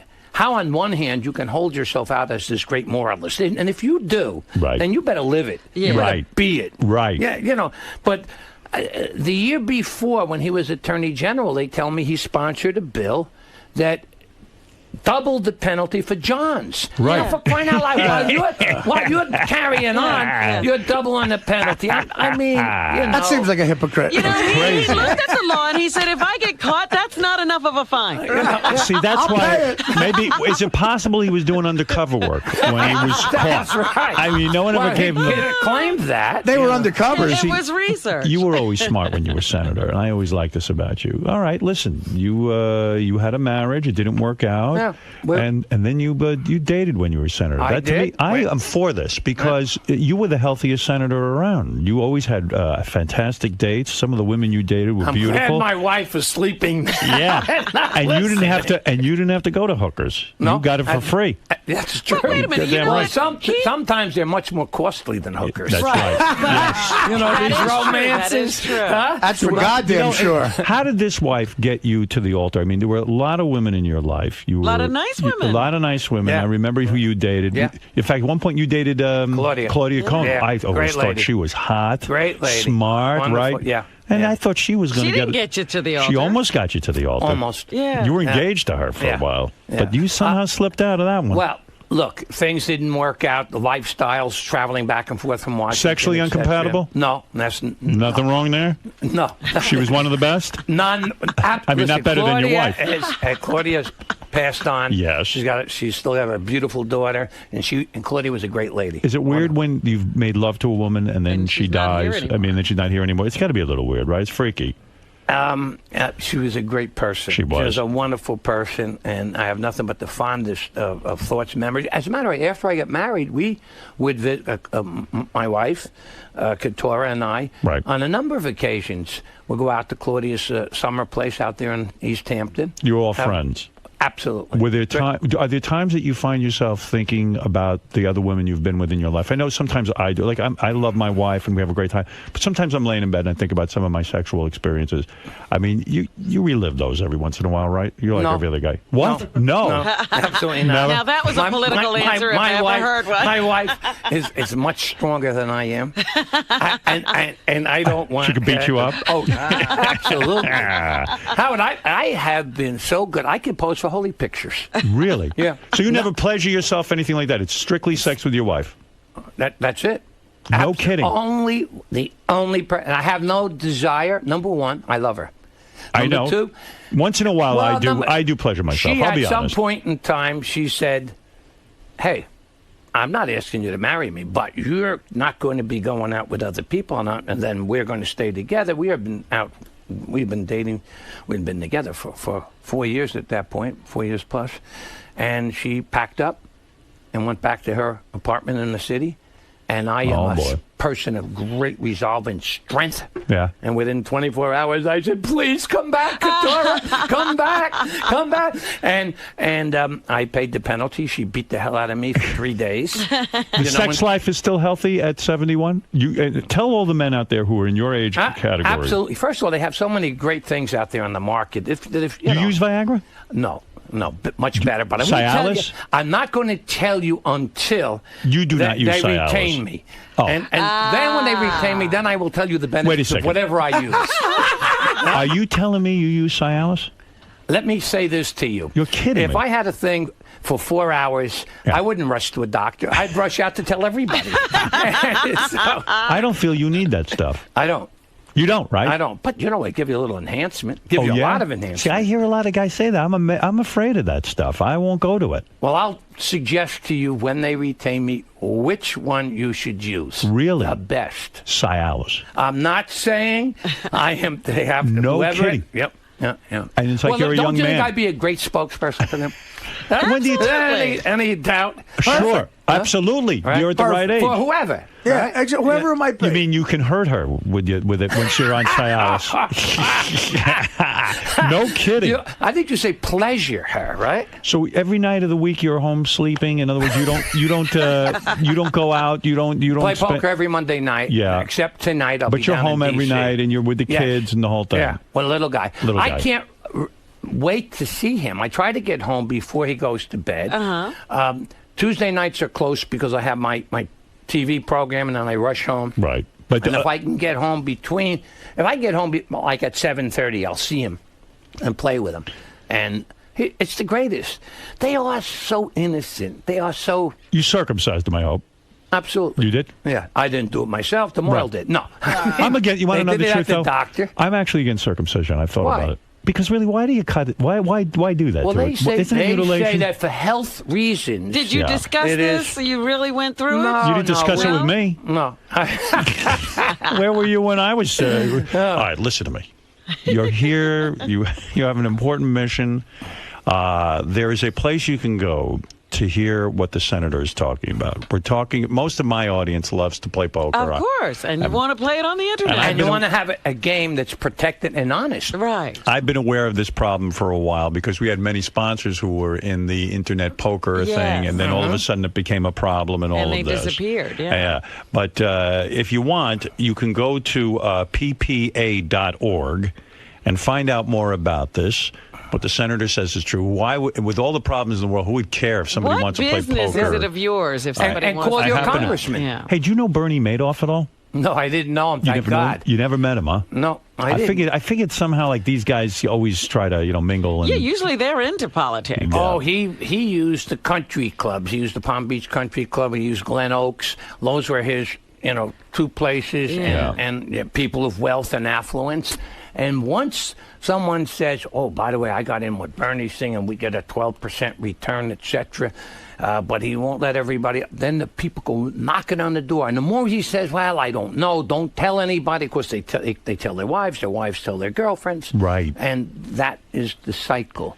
He, I was reading about him in prison. It seems like he's not even suffering that much. They're saying he's doing pretty well. Like he's in a country club type prison. But he's not living that life much anymore. Of a country club. You mean you're not in a lockdown 23 out of 24 hours? No, and it's other guys who are sort of white collar crime. Yeah. But listen, it's not freedom. What, you want him being gang raped every night? Yes. Is that what you know what he did to people? Well, he wiped out charities. He wiped out their livelihood. He hurt a lot of people. He hurt pensions. Cruel stuff. Yeah. And, but have you ever been told that you can't do something? It's hell. Well, it's I know hell not to have your freedom. I don't know. It's look, it's weird not to be able to watch whatever program you want or listen. I don't know if they have Sirius over there. We have to find out if that all the prisons have. They can't even buy a girly magazine. Yeah, is that right? We get letters from prisons. Well, let me tell you something. It's one thing not to have a hot wife, but if you can't even buy a girly magazine, it's tough stuff. I mean, so when you supported McCain for president, yeah, you're good friends with Rudy Giuliani, right? I mean, you guys are good friends. No, you're not. No, I thought you guys sort of weren't you friends at one time? I supported him and helped him become U.S. attorney. I recommended him. I went to his wedding, to Donna. He came to my daughter Lisa's wedding. Right. We were friends, but certain things took place thereafter, which I'm not going to speak to now because I want to get your publisher to do my book when which this is when you'll reveal that, right? And that's when we'll reveal. You guys weren't banging the same chick or something, was that what was going on? No, nothing like that. He was no competition. I was going to say, I don't think Rudy was ever. Rudy was not the ladies' man. You are. You knew how to play it. Well, and that was before the days of extra help. Imagine. Wow. Oh my God! I have to tell you something. So when you didn't support him in his bid for president, he expected it. He wasn't looking for you. He did come to see me, and I said to him that I was going to support John McCain. I thought that he'd be a very good number two. person on the ticket. I think that would have been a pretty good ticket. I think so. Giuliani. Yeah. But when you had the economic collapse, nobody was going to win. Not even Moses. Right. If he was Republican, yeah. Over. Yeah. Plus, you had the last 4 years. Was Bush a crappy? Was he a crappy president? Yeah, he was a very poor communicator. Right. He was the worst. He just took this attitude. He took the Cheney attitude. I don't have to talk to you. I don't have to tell the media. Well, of course you do. Yeah. And you have an obligation as the leader of the free world and the leader of this nation to be able to explain to people and to build confidence. Sure. And he never did. The people gave him the job. And you know what? Iraq, you look back on it, it was a mistake because we controlled them by the air, etc. Right. But all the intelligence community throughout the world, they all said he's going nuclear, he's got weapons of mass destruction. So that was a mistake. Right. You can say, fine. But I have to tell you, the methodology of carrying out the war thereafter, after you're there, right, was a disaster. Mm-hmm. Yeah. And you see we're getting out now, and they're still going to turn on each other, the different tribes. That's right. And what's going on in Afghanistan? Let me tell you, use the drones, go in there, hit them whenever you have to, but stay the hell out. Right. No one has ever won a war there, and we're not going to. Nor will they. And I think President Obama, he's trying to do a good job. He's made a mistake as it relates to Afghanistan. We should get the hell out. And because I'm a hawk. And it's impossible to win that. And what are you going to win? You know what? Are you going to win? Control the mountain passes? They're talking about building fences. Why don't we just fence in those countries? There you go. And keep them in there. There's no reason for us You're to be there on absolutely the right. ground. Right. And the same And I with don't hear Iraq. anybody saying anything. Yeah. The Republicans Not anymore. don't say anything. Right. No. The Democrats are, and we're sending more troops. Why are we What are we sending them for? the lifeblood of our youngest and best people there? Yeah. Right. And now Why did you run for president? Did you see those videotapes they released this week of the guy, the first American prisoner that the Taliban has taken? I just saw a couple of not news clips at the time. But you asked a good question. What exactly are we fighting for over there? What, I mean, you say you want to control the Taliban and Al Qaeda? If you want it, do your bombing with your drones. Don't have ground forces there. Get out. Protect your borders. Support your allies. You want to support Pakistan, fine, and there's a reason to do that. You don't want the nukes to fall into the hands of the crazies. But to have tens of thousands of troops there in an area that you cannot win. The Russians got their ass kicked. If you ever watch the history, the English, when the English finally did the Great Retreat, they had 15,000, combination 11,000 workers, bearers, and 4,000 troops.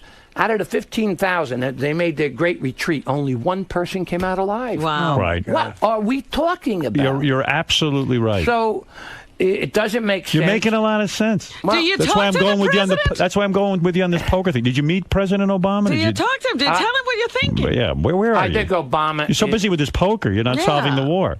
Well, how much do we have to give you to make you talk about the war? What do you need to get I'm us going to send you one of my articles that I've written for one Have you met President Obama? Not personally. No, Right. I've been in groups that he's been at. And, of course, as I say, Joe Biden, we know him. He's a friend of yours. Well, we're He's a family bright friends. guy. He's terrific. Yeah. There was a little article that says that Joe gets in trouble for speaking the truth. It was in the Post, I think, yesterday. It was a little tiny thing. Yeah. And it's true. He speaks the truth without being politically correct. Right. Right. I like it. And so consequently, everybody jumps on him. But You've been going to the movies?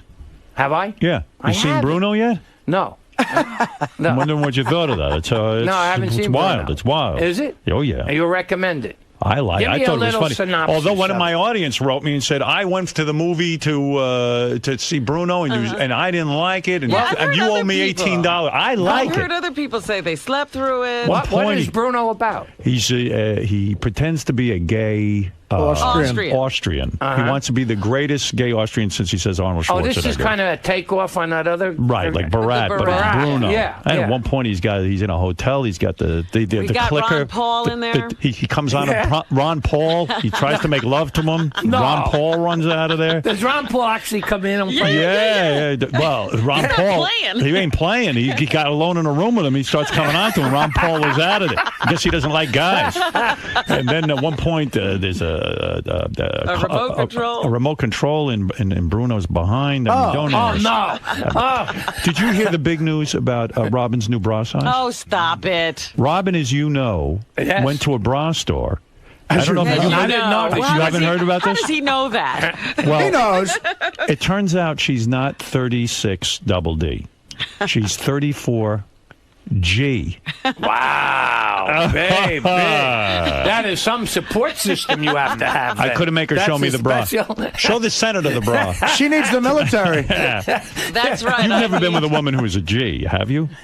I don't think so. I don't think so. No, me neither. God You bless can't her. handle. I've given a woman a G. No, let me tell you, Kat, now that she's pregnant... Is she up to a G? She's big. Wow. Do you still make love to your wife what month is she? She's almost ready to give birth. 6 months. She's in the 6th month. Yes, she's going You will into her still make 7th. love to her in her 6th month? Absolutely. No, come on. What are you talking about? Are you raise your right hand. Really? Wow. What, you lay on your back and she gets on top? Wow. Well, we should not get into... She beat the hell out of me. You but need to I address love my Congress wife, on this. and that little tummy gets a little bigger, and it's great. You still make in the little 6th... Isabella. She says she looks great. I'm going to tell you, if she was in It doesn't freak you out when your wife is pregnant to No make love to way. her? Well, this is a I love her man, more. Howard. I don't know what you're talking about. This is not on television. Yes, it is. No! Oh, shit! No! There's 82 cameras around. Listen. The poker players will love it. The poker players will love that. They will. You might have a sexual addiction. What are you talking about? It's It's true. love. You love women too much. I love her. That you do love her. I didn't think you were making love at this point in the pregnancy. I thought you would take a breather. No. I'm a little surprised by all this information. And later, I'll tell you, I'll give you some tips. You're going to need them. I need that. Bethy. Oh, please. Little Howard. Easy, Senator. God, I could just, you got to see, it's incredible. And you miss being the senator, or you No. like this part better? No, I love this. You're happy, right? I'm happy. I Look had at you. 18 wonderful years. It was a great honor. You Great know that. run, I yeah. loved it. Right. I don't miss it. Right. I don't miss it. He's And watching when the wheels. I see what they go through. Yeah. And let me tell you, whether you agree or don't agree, they all try. They're all good people. I like these senators. I think that even during Judge You Sotomayor, really think all of them are good people? a lot of them are very intelligent. I think most of them are good people. Some may be limited. Some may have different prejudices, etc. That's just part of them, their culture, their background, etc. But I think for the most part, they are good, honorable people. Doesn't mean you can. How come they can't work together? Oh, that's a problem now. Now listen, let me tell you something. I mean, good, honorable people should be able to figure this out. Everybody wants, health insurance. That's complicated. And Obama's plan. Let me tell you, he is going to raise your average tax, the marginal rate will go up to 57, 58%. That's amazing. That's crazy. Yeah. Yeah, You but I mean, you know what you could First do of all, is, hey, all right, we all agree we need a health care plan, and then figure out how to work one out. What if we just legalize internet poker, and then they could take the proceeds and put it into I don't health think care? even that will That's 20 cover billion. it. $20 billion will cover it. No, it won't. But let me tell you what you do. Legalize pot, then. And well, poker and improve pot. it marginally. Take the worst areas that need some improvement. Don't try to do the whole system and say we're going to have now a public health thing, and by the way, if you're spending $15,000 a year, which you are, for your family's insurance, Right. yours and Beth's, Right. etc. You're now going to pay taxes on the benefits, or I mean, this is craziness. What about seriously? Like you say internet poker, we could get $20 billion there. And what about legalizing pot? Let's say the Pot Association comes to you. I guess there's an association. Would you lobby for that? Would you lobby for pot to be legalized in America? There's got to be several $100 billion in that in taxes. Oh my God! Easy. Right? What do you think? Well, would you lobby for them? I'd have to look at it. First of all, I had to see how much would they pay me. I figured you there's want a an lot. honest answer. I figured You know there's what, a lot of Senator? money, A right? lot. All right. A lot. They pay you a lot. If they pay me, You know, whatever you believe, they can make you. How much would you pay? There's an interesting question. There's an interesting question. Do you then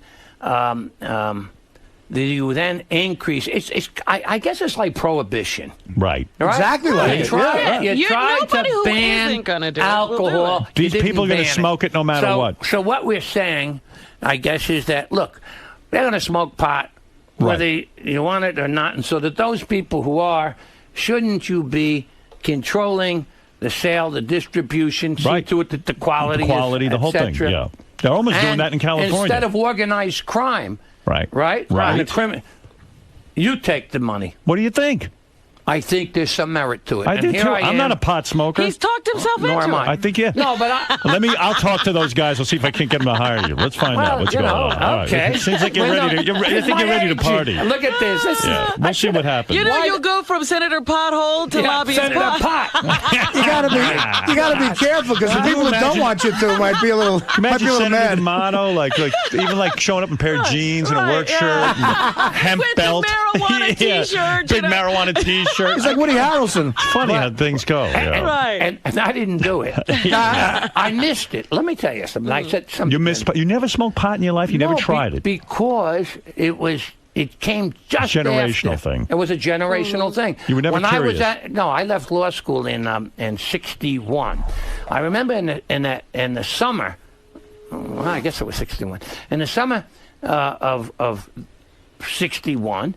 I'd see a few hippies on the campus, and so I missed it. If I had been back there another 2 or 3 years, Probably you would have been in it. I would have been a pothead. You would have been a big pothead. Absolutely. I think you would have been There's no completely doubt. baked. You might have been the drummer for the Who.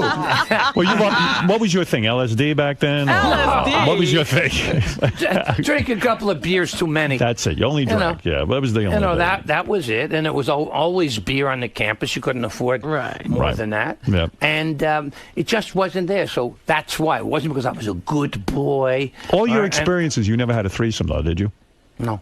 Never two women at the same time. No, because they'd all be fighting over me, and you know it's too much for you to juggle. I didn't want to You didn't let wanna down have one. You respect the woman. That's right. I like that. You believe Listen, that? I never had them offer it. If somebody offered it, you would have been there. Probably. Listen, Yes, definitely. You are a great senator. You've answered all the tough questions. We've heard rumors of Cialis today. We've heard. You never know which one. You don't know which one. You You're claim right. you still make love to your wife, even though she is pregnant. Will you go? You don't believe that. You're calling that a claim. I can't even believe it. Will you go all the way to the 9th month in her water break? I bet you will be making love while her. Now we. Are you going to break her water? No.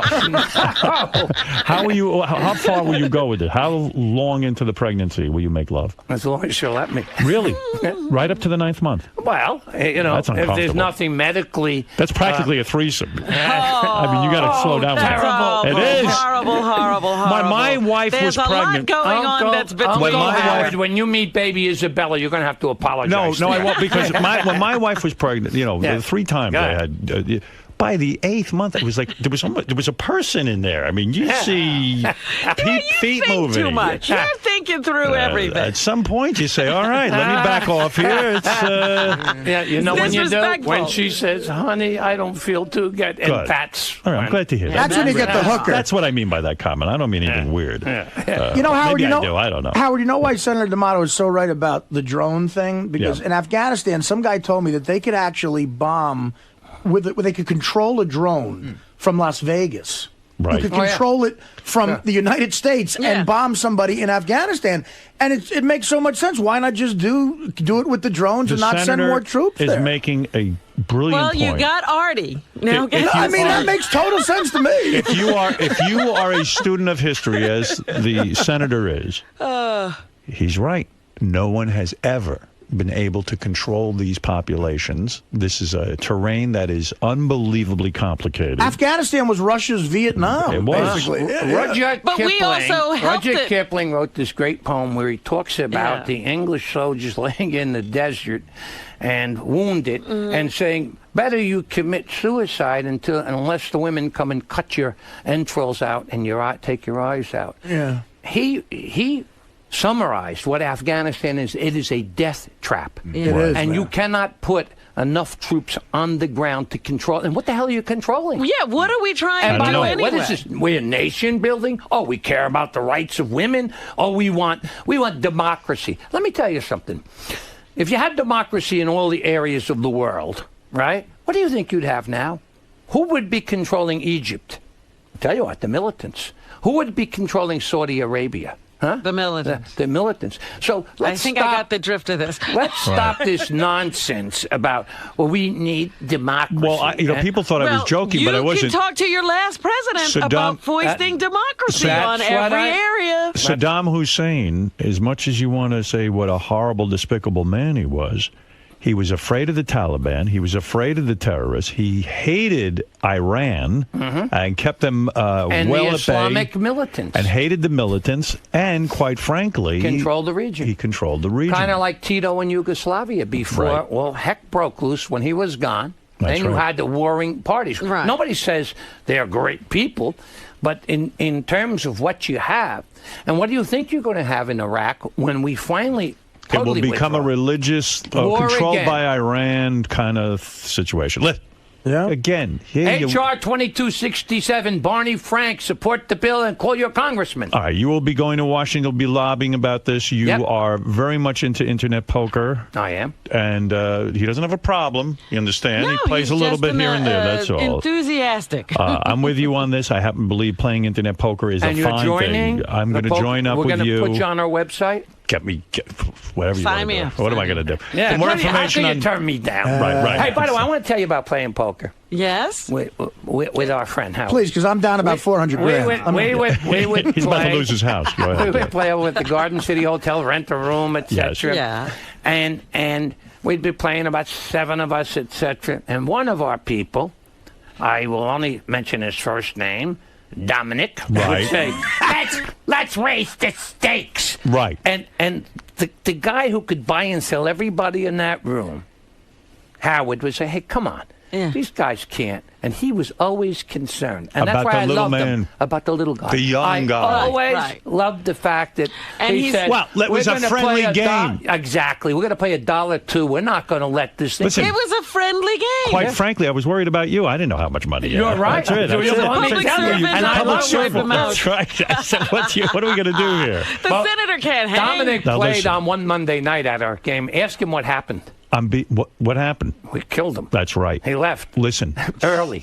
I am mindful of the time. I realize it is 8:09 a.m. Wow. It is actually your You're time kidding. to have your sex for the first time of the day with your young wife. No, I'm not. I know. Are they on a schedule? It's one of 5 times a day.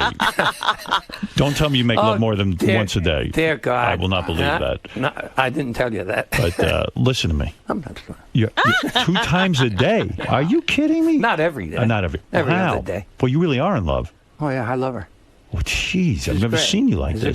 she's a great. This is a different She's Senator my Al. buddy, my Listen, you're a love. whole different guy. You're And- representing pot. You're. Well, not yet. You got to sign them up. You've really changed. All right, listen to me. Pot and poker. I understand. Go together. That's right. You can't have one without The other. For more information on the Poker Players Alliance, let's remember. Go to the PPA.org. I wish you luck with this because I'm for it. I mean, you're right. There's so much nonsense in the world. Who's worrying about poker on the internet? You're absolutely right. It is a pleasure to see you. Great to see you, An honor to Howard. have you in my studio. Congratulations on the upcoming birth of your next child. Your daughter is coming into the world. Yeah, October. And give your lovely wife a beautiful kiss from me. I will. Your And you 5 please times a day lovemaking session. Give Beth my best. And by I'm the way, gonna give you her You best. are a lucky son of a gun. I am. She's a beautiful person. Did you have a good time at my wedding? I had a great time. And boy, was she shockingly, knockout. That dress. Great. Yes. I mean, and She was almost nude. Yeah. Well, it was quite an outfit. Yes. I have to tell stunning. Yes. But she's a good person. She's not only beautiful looking. She's a good is person. A nice person. She sent us a beautiful note afterwards. Some pictures. Yeah. She writes well, yes. May you have 6 more children No, and 3 more wives. How many more? Wait a Yes. minute. How many I wish children this- are you going to have? Well, he 6 was about more. to Well, this tell is us. number 2. I wish you 6 keep more. talking Yes. to her about 2 after that. Are you serious? Well, you know. Wait a second. You got to do the math too, though. You want to be around for the kids. I know the Bobby's level. 96. I'm only going to be 72. Oh, okay. All right. Mama's 94. Well, I wish you 6 more. How's your mom and dad? They're doing great. And still in Rockville Center? My father just turned 86 the other day. Wow. And he's doing well. I send him to the gym. And he Good. even says, you send me there because you want to be an orphan. He says, make me an orphan. Which gym does he go to? In Rockville Center? No, he comes into the city. Oh, he comes into the city. They're with me. And yes, they're doing very, very well. My mother is doing well. And they're they here in talk the about city? you fondly. No, they're on in Long Rockville Island. Center. Yeah, but they come in and they hang Great. out. Right. And the senator will be legalizing pot soon. He was legalizing gambling. He's even thinking of legalizing crack. He's going completely different. Give me a crack. You would never do that. Never. Of course not. I only joke. That's bad stuff. That's right. It is great to see you. Good to see you, Howard. I'm so glad you're happy. You deserve it. And again, go to ppa.org. Senator D'Amato. Yes. Internet gambling is what he's focusing on. Poker. Poker, rather. And thank you for being here. Good to be with you. We'll be back right after these words. Senator. Hi. How'd it go? It was fun. It was catching up with an old friend. We haven't spent this much time together since, I guess, number one, at his wedding, but we didn't get to spend that much time. And number 2, when we had dinner, when he was first engaged to Beth. So that's the last time I really got to spend any time. And this was just a lot of fun. Talking about the things that we care about and joking about it. And, Howard was Howard. He was the best. No, you came on to talk about legalizing online poker. Right. And Howard sidetracked you a little bit with some sex questions. Yeah. How was that? Yeah. It was fun. I think you demonstrated a little bit. Well, I What you do with your won't wife? demonstrate on camera, but the fact of the matter is Howard wanted to know whether after 5 years of wedded bliss, is it still bliss? And am I still hot for my wife? And the answer is absolutely. I love her. I want to be with her all the time. And next time you come on, you gotta share with us that little secret, what you take. Well, maybe if I'm retained by the right people, maybe we'll share. All right, so you had a good time today, Senator? Fabulous time. Great time. All right. You can't help but have a good time with Howard. Thanks for stopping by. Good to be with you.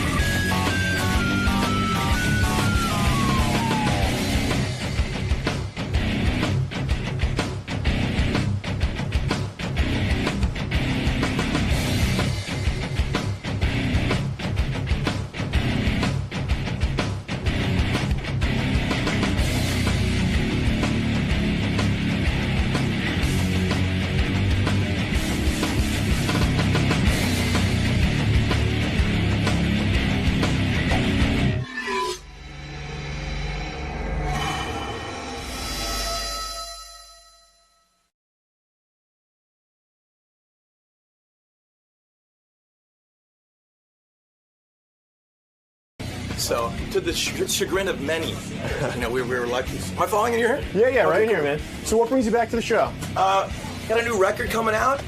Record's out. We're on tour right now. And also I'm doing a reality show with my chick. And I know it's the Scott Baio show. Scott Baio's 45 and single. We're taking over the franchise. So after 15 years being with my chick, I got to decide whether I'm going to shit or get off the pot, whether I'm going to marry her or not. And I have a problem with commitment, you know what I'm saying? Yeah. So we'll see what happens. So just here to rap and catch up with Howard. I haven't been serious yet. It's so exciting. I'm nervous. I'm scared. It's the only guy because he's my fucking hero.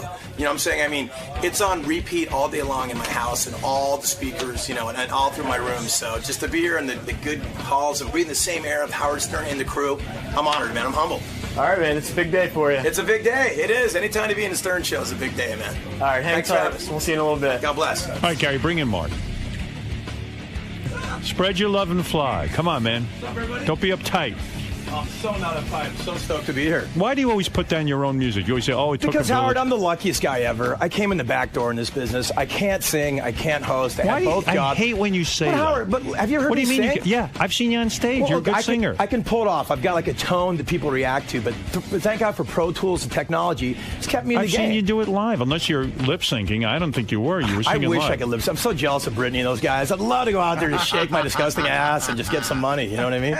You have this whole What's up, Artie? You have this whole self-effacing thing, which I think is charming, but in a way, it's a little. But Howard, you know, like you just, these songs I wrote with a bunch of people, and like divine intervention kind of happened to make it happen. And you know, I'm not the But best it's almost singer. like you're saying to your fans, "Why bother come to see me?" No, I'm I think not it's the that good." opposite, Howard. It's like, you know, look, if I can do it, it's truly, it's not like, you know, you're looking at Bono going, if I can do it, you can do it. No, we can't all be Bono. If I can get on stage and make it happen, then so can you. There's a way to figure it out. You Bono know? is a better singer than you. You're saying.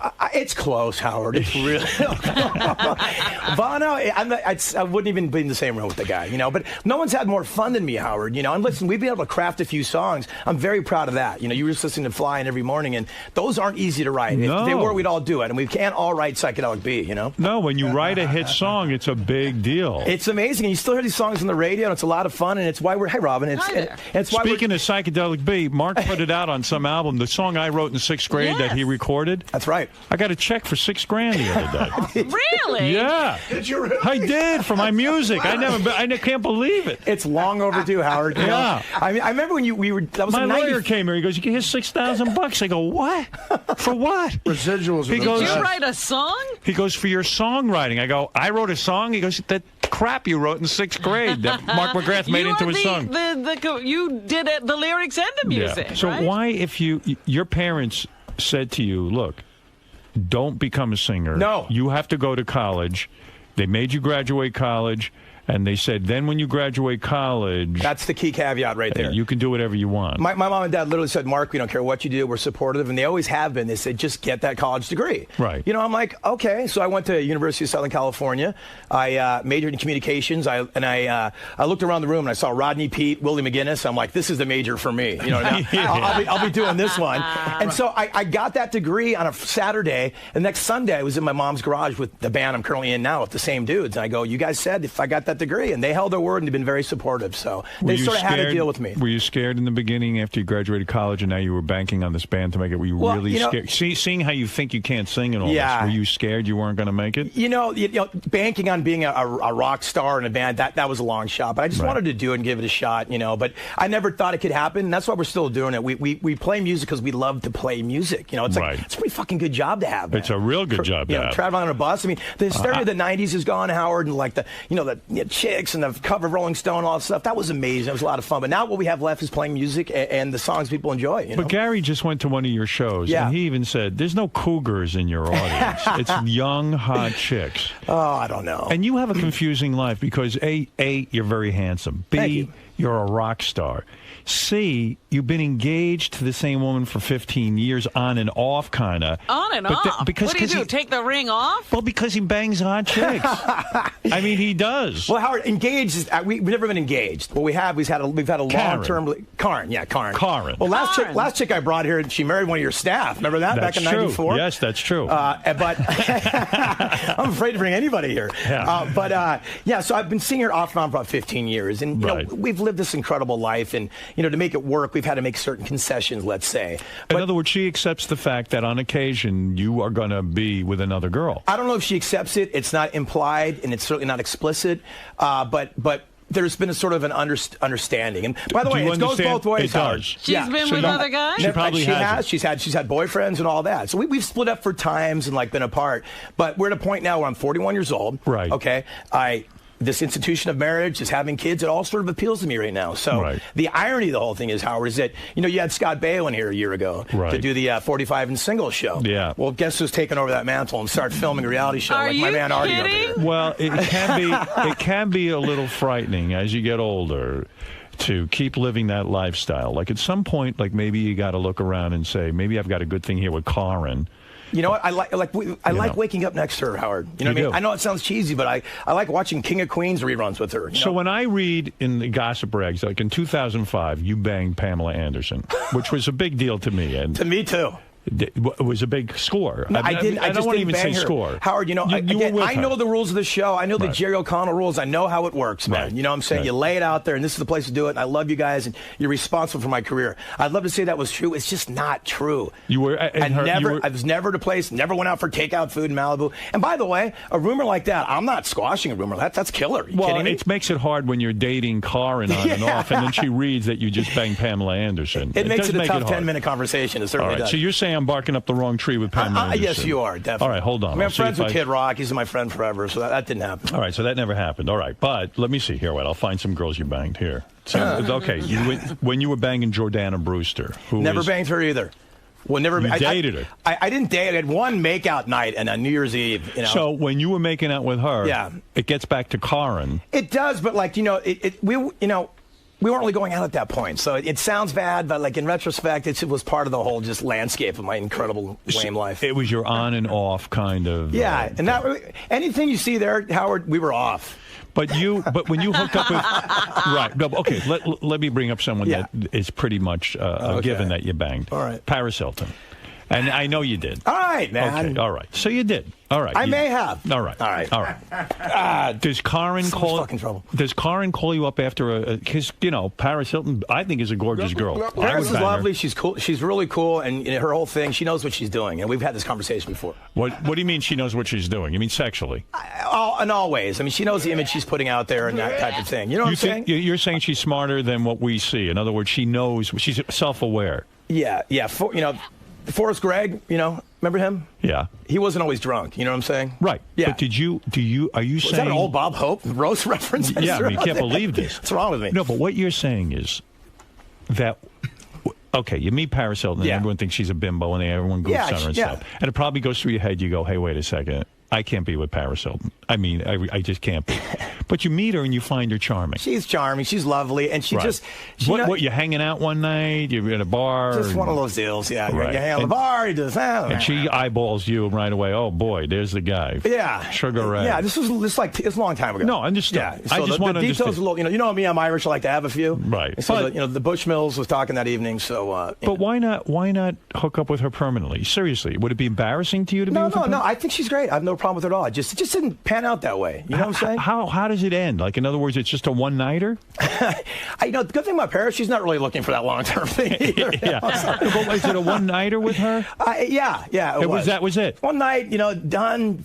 She's great. She's lovely. I've seen her again. She's great. You have? Did you call her afterwards? No, maybe. Nah. Do you think you should? I probably should. No, look, we did. So you being a gentleman, what you're saying to me I'm trying to play the game of the show and be a gentleman. But at the same point, everybody hates fucking gentlemen. No, because it's not even hate. I want to understand. I swear to you, this is just, I wish I could talk to you off the air about this because I want to understand it. I want to know what goes wrong. To me, Paris Hilton's Nothing went wealthy. wrong, Howard. Nothing went wrong. Right. She's a beautiful girl. Yeah. I think if we were off the air, I'd say you maybe weren't that satisfied sexually, but you probably were. But I think in your mind, you probably couldn't just hack her personality after you came. Well, see, you're sort of giving me the benefit of the doubt, thinking like she'd want to be with me forever. You know what I mean? I'm Irish, all that entails. You know what I'm saying? Was she we laughing? had the same. She wasn't laughing, but she certainly wasn't screaming. So, in other words, you weren't that great in bed for her. I don't think I am, dude. I'm 3 minutes Sports Center and I'm sleeping. You know what I mean? And your penis is small. Yeah, yes it is. I'm Irish, dude. I get the curse. You disappointed her. Yeah, I'm like the reverse of a butterface. Is this you being a gentleman, or is this you? Anybody? Is this you being a gentleman, or is No, this? that's just what happened. That's the truth. In other words, she didn't want to. You wanted to see her again. I don't think either one of us are looking for this long-term, let's ride after the sunset type thing. It was a sort of Hollywood, thing in done. When it's a one-night thing, yeah, you go back to your place or hers? Yeah, hotel. Yeah, okay. It was a house. Let's just say. Let's say you're at a house. Yeah. And it's a one-shot deal. Like, in other words, you don't sleep over. No. You don't blow your load 2-3 times. No. Just no. once. I've never done that. What's that like, Howard? Come on. When you're with a really hot chick? Yeah. I mean, Paris Hilton, I would blow my load 4 or 5 times. I have this, off button, dude, immediately. You know what I mean? I don't know what it is. So you zip up your pants and you're gone, and no call afterwards? I just maybe a couple calls. I mean, how you do a text or two. I think texting was just starting around there in 98, 99. What do you think that is? You're using her, and she's using you, right? I mean, you're a bright guy. What goes on there? I mean, it's a one-shot deal. She needs to say, I had Mark McGrath, and you need to say you had Paris Hilton. It's this What do you caveman think's DNA we have. You know what I mean? I think we all have it. And the thing is, like, all guys want to get down like that. It's just some people have the filter and some don't. Like, sometimes I just don't. I haven't been a good person my whole life. I'm not proud of it. No, but I'm working on it now, Howard. But I'm the same way. I mean, you've understand always it. been a good person. You're sort of you're my ethics code, dude. You know what I mean? If you do it, I do it. You know? I'm telling you, I have caveman ethics. I did for a couple of months. I was bad. You had your lost John Lennon weekend, right? Yeah, but I was bad. I mean, because you could never be bad, bro. I was bad. Isn't that a use? I mean, you fuck Paris Hilton. I don't know if it's a use if both people have the same idea. You know, sometimes it's just fun. It's a symbiosis. Have you ever heard that? I don't think she was looking at me like, "Wow, this is the douche that sings in Sugar Ray. This is the catch of my life." I disagree. I don't think she was looking at me like that, my brother. I disagree. You know, but I disagree. I think she looked at. Listen, you can put yourself down all you want. I'm good at it. You're a big catch. You got a great career. You're so nice. And you're a good-looking dude. Right, Robin? Sure, he's good looking. He knows that. Yeah. He looks in the mirror. Propecia, veneers, and Botox. Keep me in the game, man. Have you done Botox? I've done it. I'm not lying. Just listen, dude. Why'd you do it? Because I'm lame, and I'm, here's the thing. Are you dude. insecure? I don't want to take myself immediately out of the game. Right. You know what I'm saying? I'm Right. so like I'm going to hang as long as I can. So if you have to like get on a treadmill or like do this, that, I've done it. You know, I don't do it regularly. I've done it. It's not the greatest thing in the world. I don't think I'd make a practice of it. I checked it out. You know, see what these Mark Steinis guys, what they're up to. You know, I was hanging in that Pat O'Brien game for a sec. You know, when you became the host of. By the way, I already said the funniest thing I've ever heard in my life, the Pat O'Brien tape thing. Yeah. And they were talking about, hey, you want to bang Betsy and watch the dog, look at the dog watch and all that. Artie goes, let's join Al Qaeda and all that. That was the funniest fucking thing I've ever heard. I wanted to say that. I think about that sometimes laughing, and that makes me Those tapes are the great. Do you know him? That guy? I know Pat, and Pat's great. I mean, you know Pat. I mean, he's cool, and like, I remember you guys are interviewing. He wants us to go away. But that was so salacious and juicy. It was hard to go away. But he's very cool. He kind of mentored me a little bit when I came to Extra.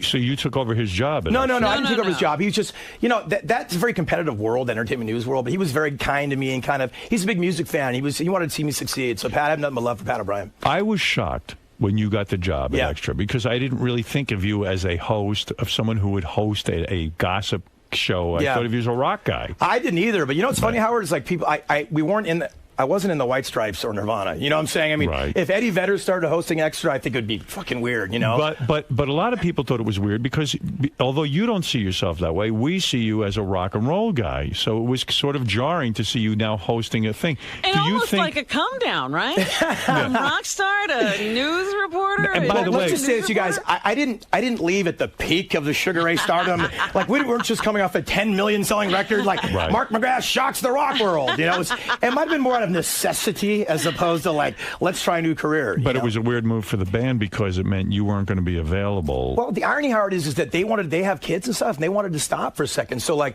I just looked in my messages. I had a couple phone calls to make through the years, and one of them was to Extra. And I literally called them on a Friday, and I go, hey, what's up? And they go, come on down and just meet with this executive producer named Lisa G. And I go, sure. I met them on a Friday. 2 weeks later, I'm hosting the show. I have no idea how the fuck I'm there. I don't know what I'm doing. Obviously, if you watch the first 6-7 months, you had never hosted a show before. What made them think you could do it? Well, Howard, I did a few things. I guess if you can chew gum and read a monitor in a rock band, they let you host the Radio Music Awards or the MTV things. I did a few of those, and I remember her telling me, she goes, you kind of suck, but there's something there, Wow. And so they were willing to explore that. And that How was nice. Well, yeah, thanks a lot.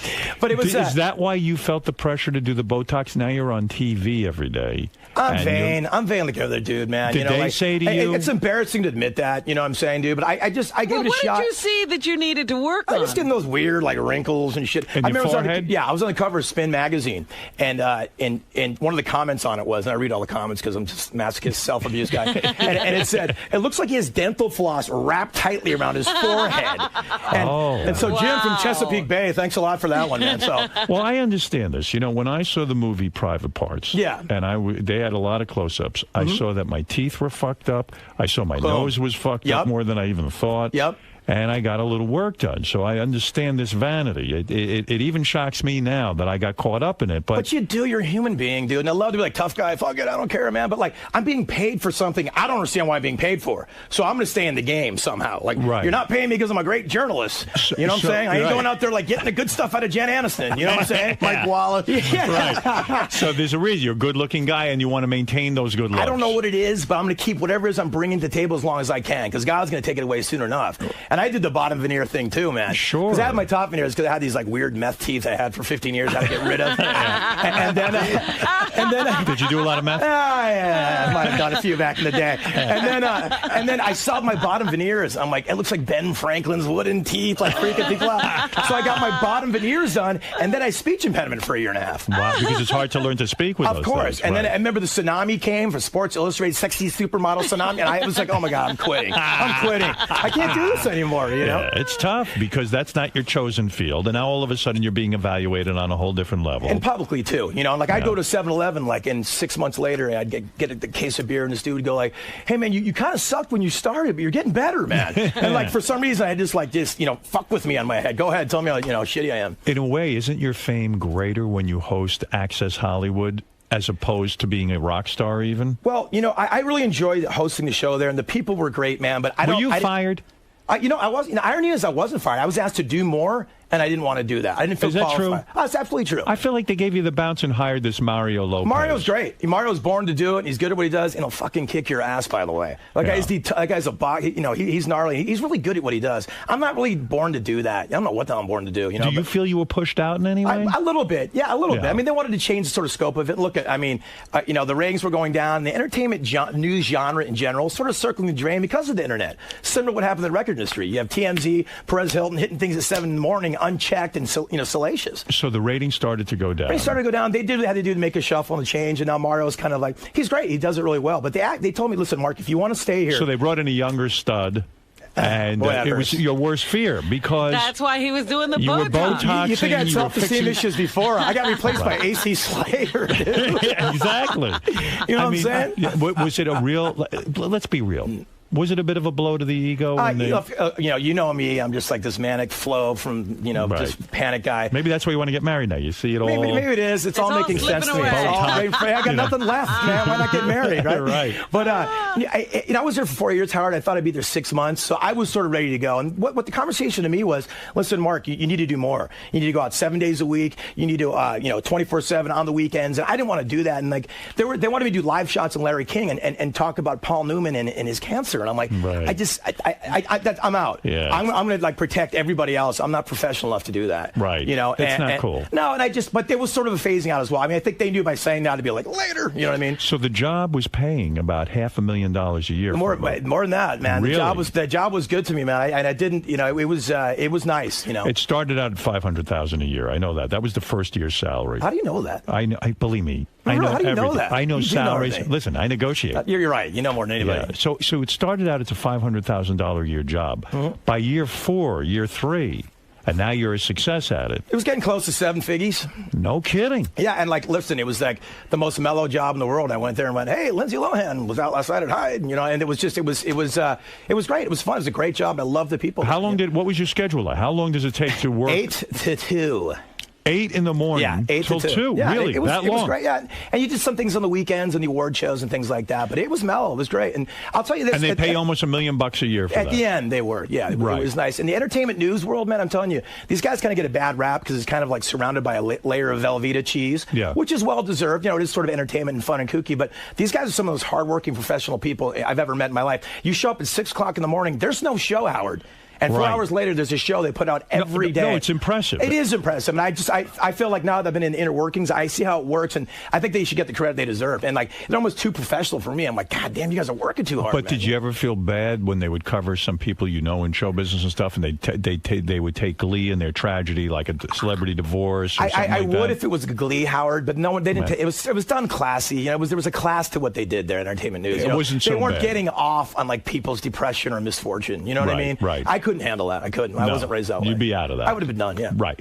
So would you say in a way your stock starts to even go up when you get this celebrity gossip TV show, high profile, like hotter chicks even in a sense? It kind of went sideways. You know what I mean? It just kind of kept, It kept the fame going. It actually took, it's weird. It took this sort of celebrity star thing away, but like it made me more visible. Right. Strangely, you know. Were you invited to more parties and almost this the kind of opposite? thing? You know what I mean? You're like you're one of them now. You know what I'm saying? Right. But I call the truth with all the George Clooney's and Kid Rocks of the world. I'm like, dude, I won't tell you about 3 a.m. and Sunset Marquee if you don't either. You know what I mean? Right. So you did keep some things private. You have to, you know. But again, it's not Extra is not such a salacious, program where they want to hear about stuff like that. So it was cool. And the thing that really got to me, Howard, though, is I'll be sitting there in the red carpet and Colin Farrell will be walking down or Al Pacino will be walking down, right? Right. And you answer the standard questions, but then, you have an agenda you got to hit.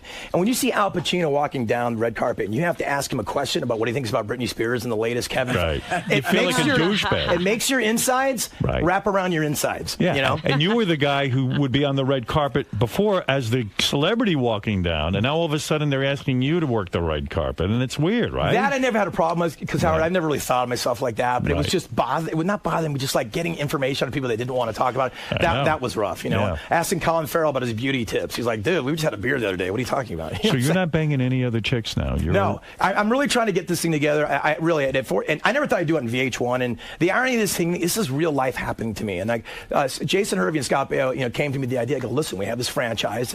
Scott Baio is 41 and single, and we've heard your story. We think it'd be appropriate. And I'm like, God, I don't know if I want to put my whole fucking life on blast like that. You know what I mean, dude? I really don't. But then I'm like, are you doing it? I'm doing it. I'm signed. As soon as I get home from this tour, I'm doing it. I'm on. Yeah, You're he's kidding. not telling you because he turned it down. No, this is happening. Yeah. What is the show going to be called? It's right now. It's called Knowing Mark McGrath, which I can't stand. Right. I don't know Mark McGrath. You know. Right. So nobody knows. No. So that's like the working title. We start filming with Scott and everybody, and then 26, and literally it's like, do I marry this girl or not? And after 15 years, she's 37 years old. She wants to go through this on TV. Listen, dude. Scorsese, Bruckheimer, McCartney, they're not returning my calls. You know what I'm saying? So I'm kind of just seeing what the hell's out there for me. These guys are talking to you. Yeah, I'm praying for Bret Michaels' career. You know what I'm saying? Baio and Hervey are talking to you. Yeah. So you have hooked in with these guys. We're locked in. We're doing the show. Your girlfriend's up for it. She's up for it, and now what's going to happen on this show? What's going to happen, Robin, is real life shit. You know what I mean? Like, I'm either going to ask her to marry me or not, and it's going to be real, and she wants to have a kid. We'll see what happens. I never thought I'd be a VH1 guy. Are you going to date other women during the show? We're going to be on. Some of it's going to be on the road. So Temptation and girls that I may or may have seen before in Chicago or Detroit might be there, right? And might just sort of just guide me along my path. When is the last time you banged a gal? A gal, yeah. Wow. It's probably about 4 years ago. 4 years ago. No, yeah.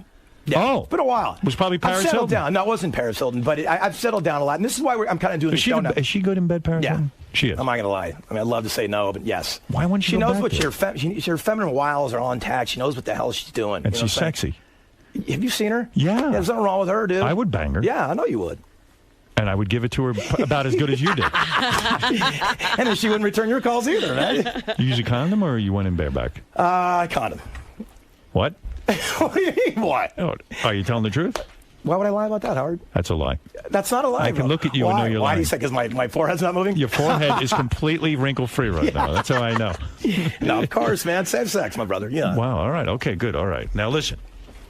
Hey, Howard, thank you so much for having me in, man. Wait, I want to talk about something. No, I'm just saying, you know how much it means to me to have me. I mean, you guys are just part of my life all day long. I love you. I love you guys, too. And you really, because I'm sitting here because you gave us a chance in 95 with Psycho. And you were good to me when you guys always came in and did the show and you recorded my song and I got $6,000. Yeah, well, there you go. But there's more coming, brother. It comes forever. Yeah, I love it. Every quarter you'll see a check now. Robin, we got to start writing songs. Because I know. Let's get busy. These checks are great. I'm shocked.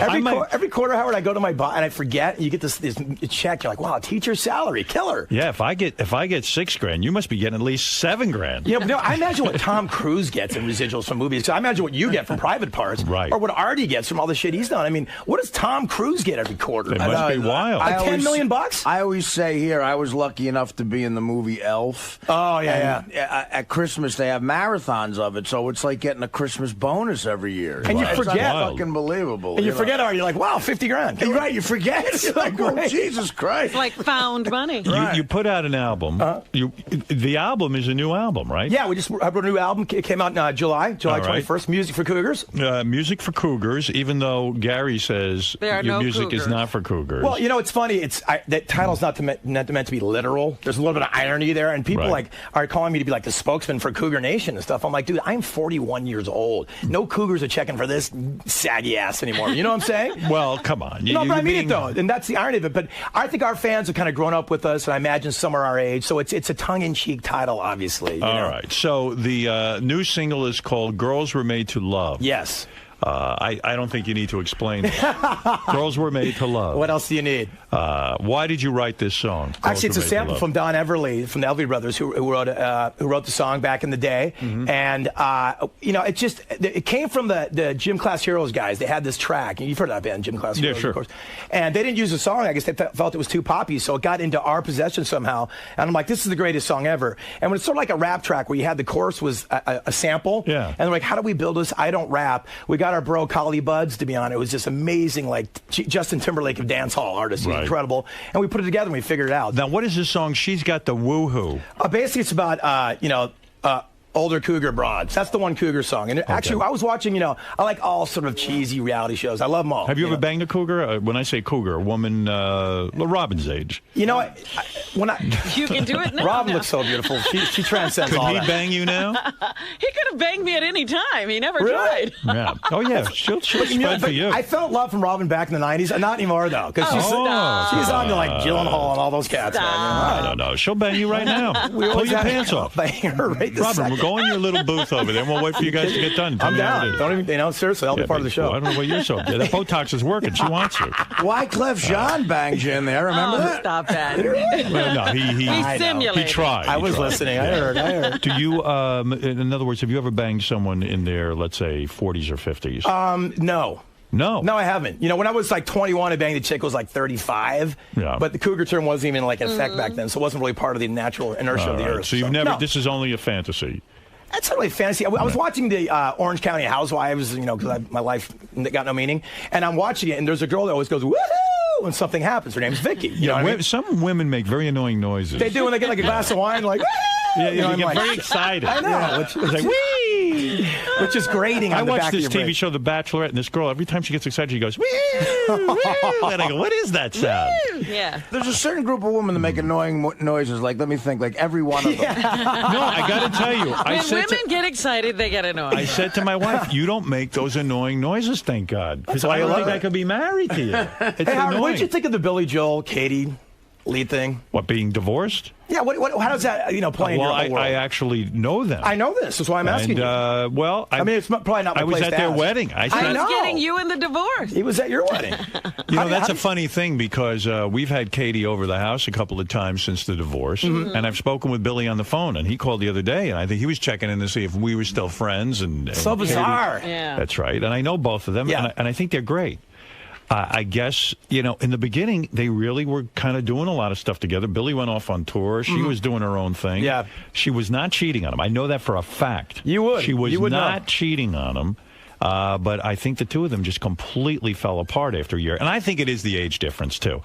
I think that Katie's very young, and Billy's like a guy in his... he's 60. He's 60. It's just, it's a big difference. I was like, gee, this is an interesting thing to this last. Almost 40 years difference. Almost 40 years difference. Dude, you go on the road for 2 months like Billy Joel does, and you just want to go home in your cocoon and just not, you don't deal with people. You don't certainly to go parading down to a book signing, you know what I'm saying? That's sort of the problem. I mean, when you're, I'm 55, man. I don't have a lot of energy to go. Howard, you're the youngest 55 in the history of the world. Yeah, well, you've reversed the aging process. It's the Botox, my friend. But you did Botox. I know you did. Never. I can never. see it. No. And you don't try your hair? He'll Never. tell us on one of those times that he wants to reveal secrets. I know. Not Maybe the right next. now. I swear. Revelation show. I swear on the life of my children. I've never done Botox. That's enough for me then. I'm not going to stop it. I'm telling you the truth. I swear on the life of my children. You don't need to swear. Because no one believes me. I've never done Botox.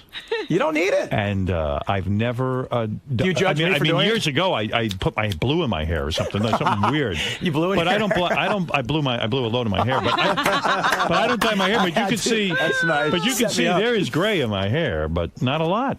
It's amazing. You know, listen, I'll tell you the truth. I've eaten infants to stay young. All right? I've sucked the blood out of them. Placenta of a the young bone mother. marrow, everything. Yeah. I eat every part of them. Nothing goes to waste. You need a third world kid. Yeah. Well, that's where I get them. Malawian kid. That's where I get them from. Right. I adopt them and then I eat them. Well, of course. And And it keeps me young and feeling great.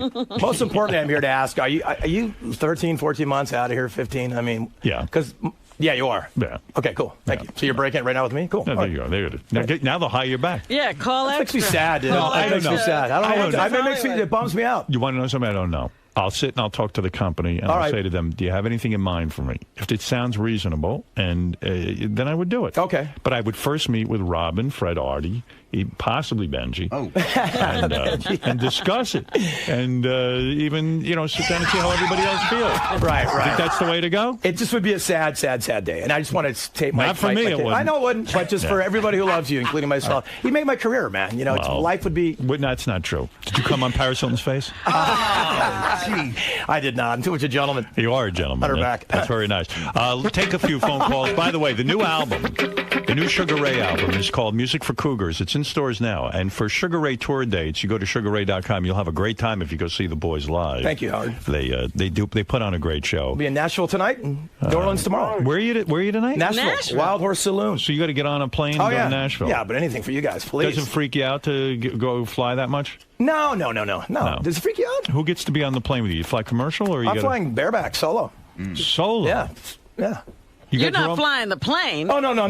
Did you see that Bruce Dickinson Iron Maiden documentary where he flies Iron Maiden around? Yeah, it's the raddest thing you've ever seen. It's like, so you will be in a private plane? No. I'll be on transgender airlines or whatever the hell it is. You're going to be on transgender airlines? Oh, okay. Whatever's flying out of LaGuardia. Okay, good. Okay. If you see a lot of flight attendants, transgender is appropriate. When you're on the plane, do a lot of the chicks come up and start approaching you? It's going to be tough for you to get married. No, yeah. It is. But Hart, I think you said you were never getting married, and you're married, bro. I'm happy. Look, I think that union thing's cool, and the hard part is going to be getting back to good because we fucked it up so early. We really destroyed the foundation. Yeah, how can she trust you? How can you trust her? Vice versa. Right. I'm not the big bad wolf in this thing, and the reason why I'm going through this because I'm not a hypocrite. We've got both our issues to work on. How old is she? This chick? She's 37. 37, and she's super hot. She's really hot. She's got to be Panamanian, hot. Latin broad. Really? Big boobs. Good boobs, yeah. Perfect boobs to fit the body. That's the key. Nice. You know what I'm saying? And like I said, dude, she's my friend. I know that sounds lame, and your audience is like... That's not lame. That's No, because you that's bang the anybody. You can't be if you fuck Paris Hilton, and let's say she's the best lady you ever Right. had. If at the end of the fucking, you have to leave because you can't sort of deal with her. Then what do you got? You have nothing. You got nothing. You got, Yeah, that's just you getting your rocks That's off. right. And you can do that by yourself. If you find a girl that you could lay in bed with and talk with and have fun with and do some stuff with and it's reasonable. But that sounds so stupid and lame, but that's the key, man. Well, of course. There's nothing more. There's no other There's nothing secret. left. There That's is it. no other secret. You just hope you get to the point around the porch and she puts her teeth in. And when you're there, if you get to that point, you've made it. You're absolutely right. Or you could fuck the chick and then lean over and call one of your friends. First of all, life is very simple. I'm going to tell you something. Yeah. Life is very simple, and people No, wait don't a minute. understand Don't you this. start, because you used to say life was simple and that it was another set of rules. All right, I'm giving and you a you new set. broke every one of them. Robin, you're ruining my rap. New set? These She are the holds you to new that, Howard. rules. These Here's are the a new rule. She holds I you have to that figured it forever. out. I figured it out. Okay. As much as we have been raised to think that we're that horny, you could just jerk off and be done with it. The fact of the matter is, when you have sex with a woman and then you want to be with her after the sex, Yes. that's the That's secret. the key. But what about the divide and conquer caveman thing? Like the variety thing. Well, you have to do that in order to find the one that you can't believe you actually want to stay there. But that's why the self-satisfactoriness doesn't Yes. have. You need to conquer other thing. Me and But my you've left hand, conquered I'm enough. bored of both these guys. You How know many what I mean? women have you conquered? 1 million. No, not 1 million. Close. No. Come on. No. What are we talking about? How many chicks you banged, Howard, would you say? In my life? Yeah, in your life. I'm going to say, I'm not. I'd have to sit down with pencil and paper and No, give you you. have an idea. What, I'm do you gonna need say- an abacus? I'm going to say an abacus. Yes. Is that a Genesis song? I wonder if there are anybody manufacturing abacuses anymore. With all the computers and everything. Somebody's in the abacus business. Now, your number's skewed because you were married and faithful for 20 years. Yeah, so- But there's Yeah. still a number, Artie. No, I know. I think it might be 50. Yeah, that's pretty big for Or being married 40. for 20 Yeah. years. Well, Because you had packed maybe. it on there in a year and a half. Wait a minute. You had about 10 before you got a divorce. You banged 40 women in 6 months. Yeah, you did. Damn, Will All right, Chamberlain. I'm going to say then I've gotten. Then I'm wrong because again I'm trying to ballpark. The thing. Right. Maybe I've been with 35. 35. Yeah, 35. That's a lot of broads though. No. For being married. It ain't Will Chamberlain numbers, No, but no. I'm proud of that. in a Listen, way. Will Chamberlain didn't have Wilt Chamberlain numbers. Exactly. Who Come knows? on. You know what?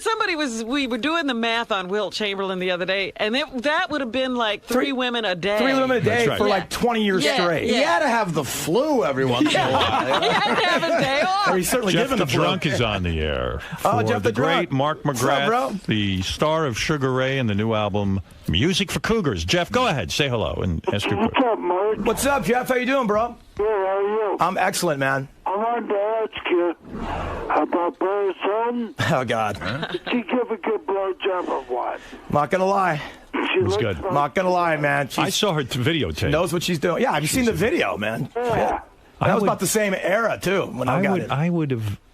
I mean, it sounds like a kind of a sexy night. You meet her somewhere. She brings out that man in you. She's Yeah. got a little feminine girl talk. I think her body's rocking. Her body's unbelievable. He's right. I met her backstage at Letterman once, and Yeah. I think I told you that she oozes sexuality. She's like he says, feminine, and she smells rich and Yes. good. Like she's bathed in oils. Yes. I would She's love never to. used zest in her No, life. guys, she's got 59 doctors for her vagina. But You know what I mean? She's just- But you want to know something? You make a good point in a way. It's like, a lot of guys will sit here because they don't have the opportunity to be with her. But when the truth be told, any guy would want to bang her. Absolutely. She's super hot. Absolutely. What do you think the fascination is? You know But what I'm saying? going in, you're not going to be with her more than one time because. See, Howard, you're romantic, which is so sweet about you. Like, I wouldn't even think about, where's this going to go, Paris? No, the next morning? I don't want to give you We the gotta wrong get fucking impression. pancakes. Get the fuck out of here. No, I don't want to give you the wrong impression. Sometimes I would just be like, I don't care where it goes. I have to have you. Sure. Right. And that was kind of the vibe that evening. And like you said, Artie, I mean, she smells good. She looks good. She had a little voice, and it's just a rap, dude. What It's was a she rap. wearing when you met her that night? Do you Little remember? the short skirt thing with the Yeah. deli section panties. hanging out. You know a what lot I'm of girls. Yeah, right. No girls wear panties anymore. She was okay with it. You know, She had no panties. Zero. Under the skirt was no panties. What are you going When to do, you become Howard? I'm not aware in the of that? panty rule. You know what I'm saying? I do what you got to do. This was at a party. Breathing freely. Whose house are you at? That I don't remember. You don't remember? No. And she's there. How do you do remember? I don't remember. You do. Well, bro, Whose house were you at? Let one slide. No, I really don't remember. I'm kidding. You were at a celebrity party. No, I was not. It was probably somebody cool. Yeah, it was not. It was not. It was not. No, it you was were at not. a I'd love party. to tell you it was not. Now, I was doing that to see if you'd keep me on a little longer. Does she lock eyes with you immediately? She doesn't really lock eyes. She knows what she wants. There's not a lot of courtship and a lot of I mean, she comes over and goes, "Oh, Mark, hi." Yeah, she's just cool, and you know what's going on. You know what I mean? Yeah, she wants you, you want her, and then you go right to the bathroom at the party. I don't know if it was a bathroom. I'm A not bedroom. beyond. I'm not beyond that. But A bedroom. Yeah. And when do you come to find out that there's no panties underneath the skirt? Early. Pre-bathroom. I mean, pre-bedroom. Pre-bedroom. First. What, did she just That's show probably the you best- that? But how Did do she you just know sort of that? let you know? Because you were sitting in a chair? Yeah, just you could see what she had on you. You check. I'm looking at the property and the goods. But you stuff. probably think there's a thong under there, Yeah. right? No, you could tell, dude, because she had this really tight skirt shit. See-through? Like a white, she was really bringing it back then. Wow. Before she tried to, pre-jail, all that stuff. She wasn't really well known at that point. Maybe she was trying hard. She was starting to be like the socialite, Page 6 kind of chick. She hadn't really gotten that reality show yet and all that. So. Oh, before the reality show. Wow. I'm telling you, it was a long time ago. She was very young. And she wasn't 18? wearing panties back then. She had to be 18 then. No, she was more than that, dude. 19. I mean, If that's there's grass in the valley. What year was this? Well, I don't know. You don't even know. 2002 or 2002. She was 12. So you. I can't imagine. Boy, this is exciting to me. It what was you were exciting, Howard. describing. I'd love to say, it was many times and all these great things. Sort of like, a sloppy. But I don't understand something. But I don't mean to dwell, but No, I'm trying to help you. how do you know she's not wearing panties? By looking at the skirt, or Yeah. is she bent over and she just makes it clear that there's no, like you can She see wasn't her. making it clear. She wasn't like flaunting, but Right. I could tell. You can tell She had like that. a white skirt thing, and you could just tell. With the high heels. Yeah, and she knows how to dress, man. She knows, she knows what Yeah. she knows what she's doing. Yeah. She's the blonde bombshell Marilyn Monroe type. Yeah. She's our generation of that sex bomb. Yeah, she certainly is. And so so she makes it clear, and then you say, let's just find the bedroom. and the two disappear, and everyone at the party knows. Yeah, but it's a little messy because I was getting drunk, you know. So I Right. don't have the play-by-play, Howard. I'd love to give it to you, the fingers and all. I just don't have it. You know what I mean? But do you lift the skirt, the mini skirt? It got lifted sometime. You know what I mean? Took her from behind. Did I take it from behind? Don't look I don't over think here. so. I think it was just power missionary, bad, sweating, and then fell off. Did you return the favor of the blowjob? Did you eat her out? No, that I didn't do. Why not? I don't know. Why I'm not not return the against favor? it. Not against it. I just didn't do it. I mean, that's a gentlemanly thing to do. Gentlemanly thing you do. It's a little reciprocity is always good in the bedroom, but I just didn't. It didn't occur to me. And then after you're inside, so gross. And then after you're inside, God, that's gross. That's man. the great. Come on. And then after you finish, You never said these things? what you're saying is He after says it you so well. finish, Yeah. everyone's like, "Hey, cool, hanging out, blah blah blah," and then you leave the party Well, and she leaves. this was kind of like the end. It was evolving Right. the evening. People had left. I think it was just like a couple of stragglers in this house. Were you embarrassed when you walked out of the room? And this is like everyone knows But what there, happened. Howard, you got to say no. It was like A drunken party. no, but people were gone. It was like 6 Right. in the morning at this point. Yeah, it was. Yeah, it was late. It was Wow. late. As you know, as you're wont to do out there. I mean, what do you do? I mean, what's the conversation after it's over? And now you're. Well, I've never been a big linguist or conversationalist, so no one's looking for anything from me either. So Do you hold hands on the way out? Like, is it sort of like this sort of fake What couple is thing? it? no, there was zero of that. I was saying, man, all right, you know, later. And like you turned your heads from each other, got dressed, and walked Wait, outside. then it's like, hey, taxi, later. you heard beep beep, Then it's taxi. like, and I went, all bye, right, yeah, hey. She gets in her car, you get in your car, and you leave. Yeah, well, I took a taxi because I had a few, but you know what I mean. Right, So right. it was That's a mellow. good message for the kids. Yeah, absolutely. Right, You know, don't- safe sex, yeah, taxis, all that stuff. But yeah, dude, there was no big. Was it like the Munsters mobile? No. You just peeled out? There was no, there's no Cabby, big get me Rapunzel out of here. moment, Wait a you know? minute. They're in somebody else's. Where did the condom come from? You have it in your. He always your, does. It was a house of condoms. Yeah. Robin, I carry a gross with me. Yeah. Just Paris, in case. Paris stores them in her cheeks. Like a squirrel. So that's that. I mean, there's not. I don't remember a lot of the evening. You know what should I'm have saying? called me and told me about it. I would have loved to, dude. But Do you know, high five the guys on the way out, or are you just trying to play again, it Howard? cool? Like, I'd love to say there's this giant sort of Right. American Pie party happening after that happened. There was no one left. And just psychologically, no desire on your part to call her again. Did you say to her, "Give me your number so I can call you"? He did do something. I did call her. She called me, and like I know we kind of travel the same circle of friends. I know her. There's no weirdness, you know. And she never said, "Hey, I'd love to do that. I'd love to get together for dinner again, and maybe see if there's something more." Dinner. Yeah, I don't think. Yeah, we already went past the dinner, dude. Yeah, you know what wow. I'm saying? It's like It's a shame. No reverse courtship. You know what I mean? It I was want just to go back again. You're single. Why not? Look, it was just. It wasn't in the cards. You know did a what I mean? pump and dump. It I was- can't believe it. All right. She's lovely. You She's know the lovely. term, Robin. You know, guys say that. You know what's cool? She doesn't trip. You know what I mean? That's what's great. There's no tripping involved. Hey, if she wants a trip, let's go. I mean, that's great. I mean, that's wild. Jeff, did you ask your question or did I cut you off? I think you did. I wanted to ask one more question. Okay. What is it? Does she charge much? You're just jealous. You're sitting in a trailer jealous. I love Jeff, man. He's Yeah, the well, greatest. listen to me. You've got it all going on, my friend. Howard, thank you, bro. Seriously, Listen, you look at me. You're not, thank you. you so much for having me through the years, man. You've been nothing but a stellar king to me, and I appreciate it. I love having you here, and I love hearing about your life because, believe me, it's exciting. I wish you luck with this reality show. Thank me. It could I'm get a gonna need little it, bro. weird. We'll have I'm gonna to need watch. it. This I'm is gonna gonna need be it, man. I'm crazy. scared. I'm literally scared because it's real life. It's really going to happen to me. You know what I'm saying? And what do you got now? A tattoo on your chest, or did you always have Yeah, that? I got Spider Lockhart, New York Giants. Yeah. And somebody told me you got a tattoo. Mr. Cartoon is a big fan of Wait a second. You got Look at that. Spider. Look at that. Spider Nice. Lockhart. Oh, Yeah. you've Why do seen you it. have Spider Lockhart? Because when I was, I used to live in Connecticut. I was a big Redskins fan, okay? Right. And this is 1975. Yes. And I got all my Redskins gear on, and they're playing the Giants.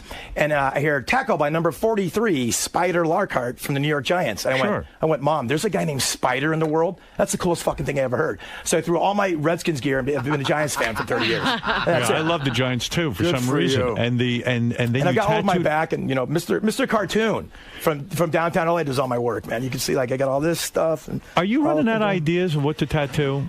You know, as long as there's a bar next to a tattoo parlor, no. You know what I'm saying? You love getting tattooed. It's fun. What the hell, you know?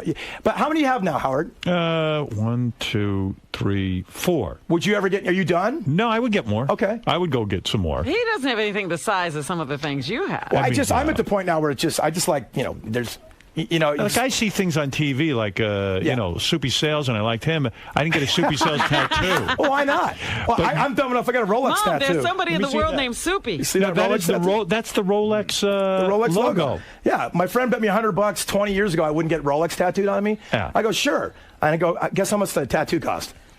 $100. So I didn't even get $100. I got this tattoo, and I thought it'd be only a Rolex I ever owned. So that's crazy. You know I'm not smart, Howard. I've been telling you that for years. Isn't a tattoo supposed to mean something to you, or is it just you like the idea of having tattoos? I think they can. A lot of mine do mean something to me. You know, but like I said, some I've picked out, like, you know, Jack Daniels has picked out a few. You know, Jim Beam has. So, you know, they're and you just go slap it on me. Yeah, and then I just happen to love the artwork this guy does, and I love the light gray shade. You know, sort of the And what is that on your back? That's the back. That's Hollywood. That's the whole. Yeah, it's sort of like the you know, it's my guardian angel protecting me over the shallow depths of Hollywood. You know what I mean? You feel you're under attack? Someone's been looking after me. Why? Somebody. Why? I mean, I understand the Giants thing now, but why not put "I fuck Paris Hilton"? I mean, honestly, on a tattoo. Why not?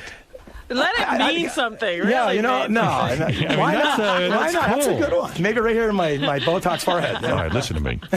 There's more to you than meets the eye. I love you, my brother. I love you too, and it's great to have Mark McGrath here. And by the way, thank you for my royalty check. And, You're welcome. There's more coming, man. I'm thinking of writing you another song. Please do. We're waiting. Obviously, it was successful. Sugar Ray's new album, Music for Cougars, is in stores now, and for Sugar Ray tour dates, you know where to go. SugarRay.com. Thanks, Mark. Thanks, my brother. We'll be back right after these words. Yeah. Mark, how is it to be back on the show, man? Just like home, man. You know what I mean? I knew the Paris thing would come up, and it did, and he got me for a while, which is always fun. And I tell you, just, you know, these guys, it's hard to, like, emote to them what they mean to me. You know what I'm saying? Because I listen all day long and, like, what they've done for me personally and my career, but it's just great to say thank you to them in there. You know, it's I'm getting a little verklempt. You have no idea how much this show means to me and my band and the career, so just an honor to be here. Now, like, whenever you come back, like, you always click with Howard. You know, like, you pick up where you left off. What's the connection? Like, you know, I don't know. That's a good question, man. I don't know. I mean, I'm such a huge fan of his, like, ethic and who he is, his morality as a person. You know what I mean? I don't know what it is. He makes me smile. He brings out my inner light. And I'm a dark motherfucker, man. You know? And there's a lot of sex talk today. Yeah, there was. I'm not gonna have a lot of fucking complaints. You know, I'm gonna get it, man. Yeah, I'm gonna have to pay. Oh yeah, I'm gonna pay for it. Because I've never really disclosed all that shit. You know what I mean? But this is the place to do it. I know it's sort of the Jerry O'Connell rule. You gotta let it fly. And you know, I wasn't gonna be the guy to censor myself on Howard Stern. That's for sure. All right, man. So you had a good time today? I had the best time ever. I love you.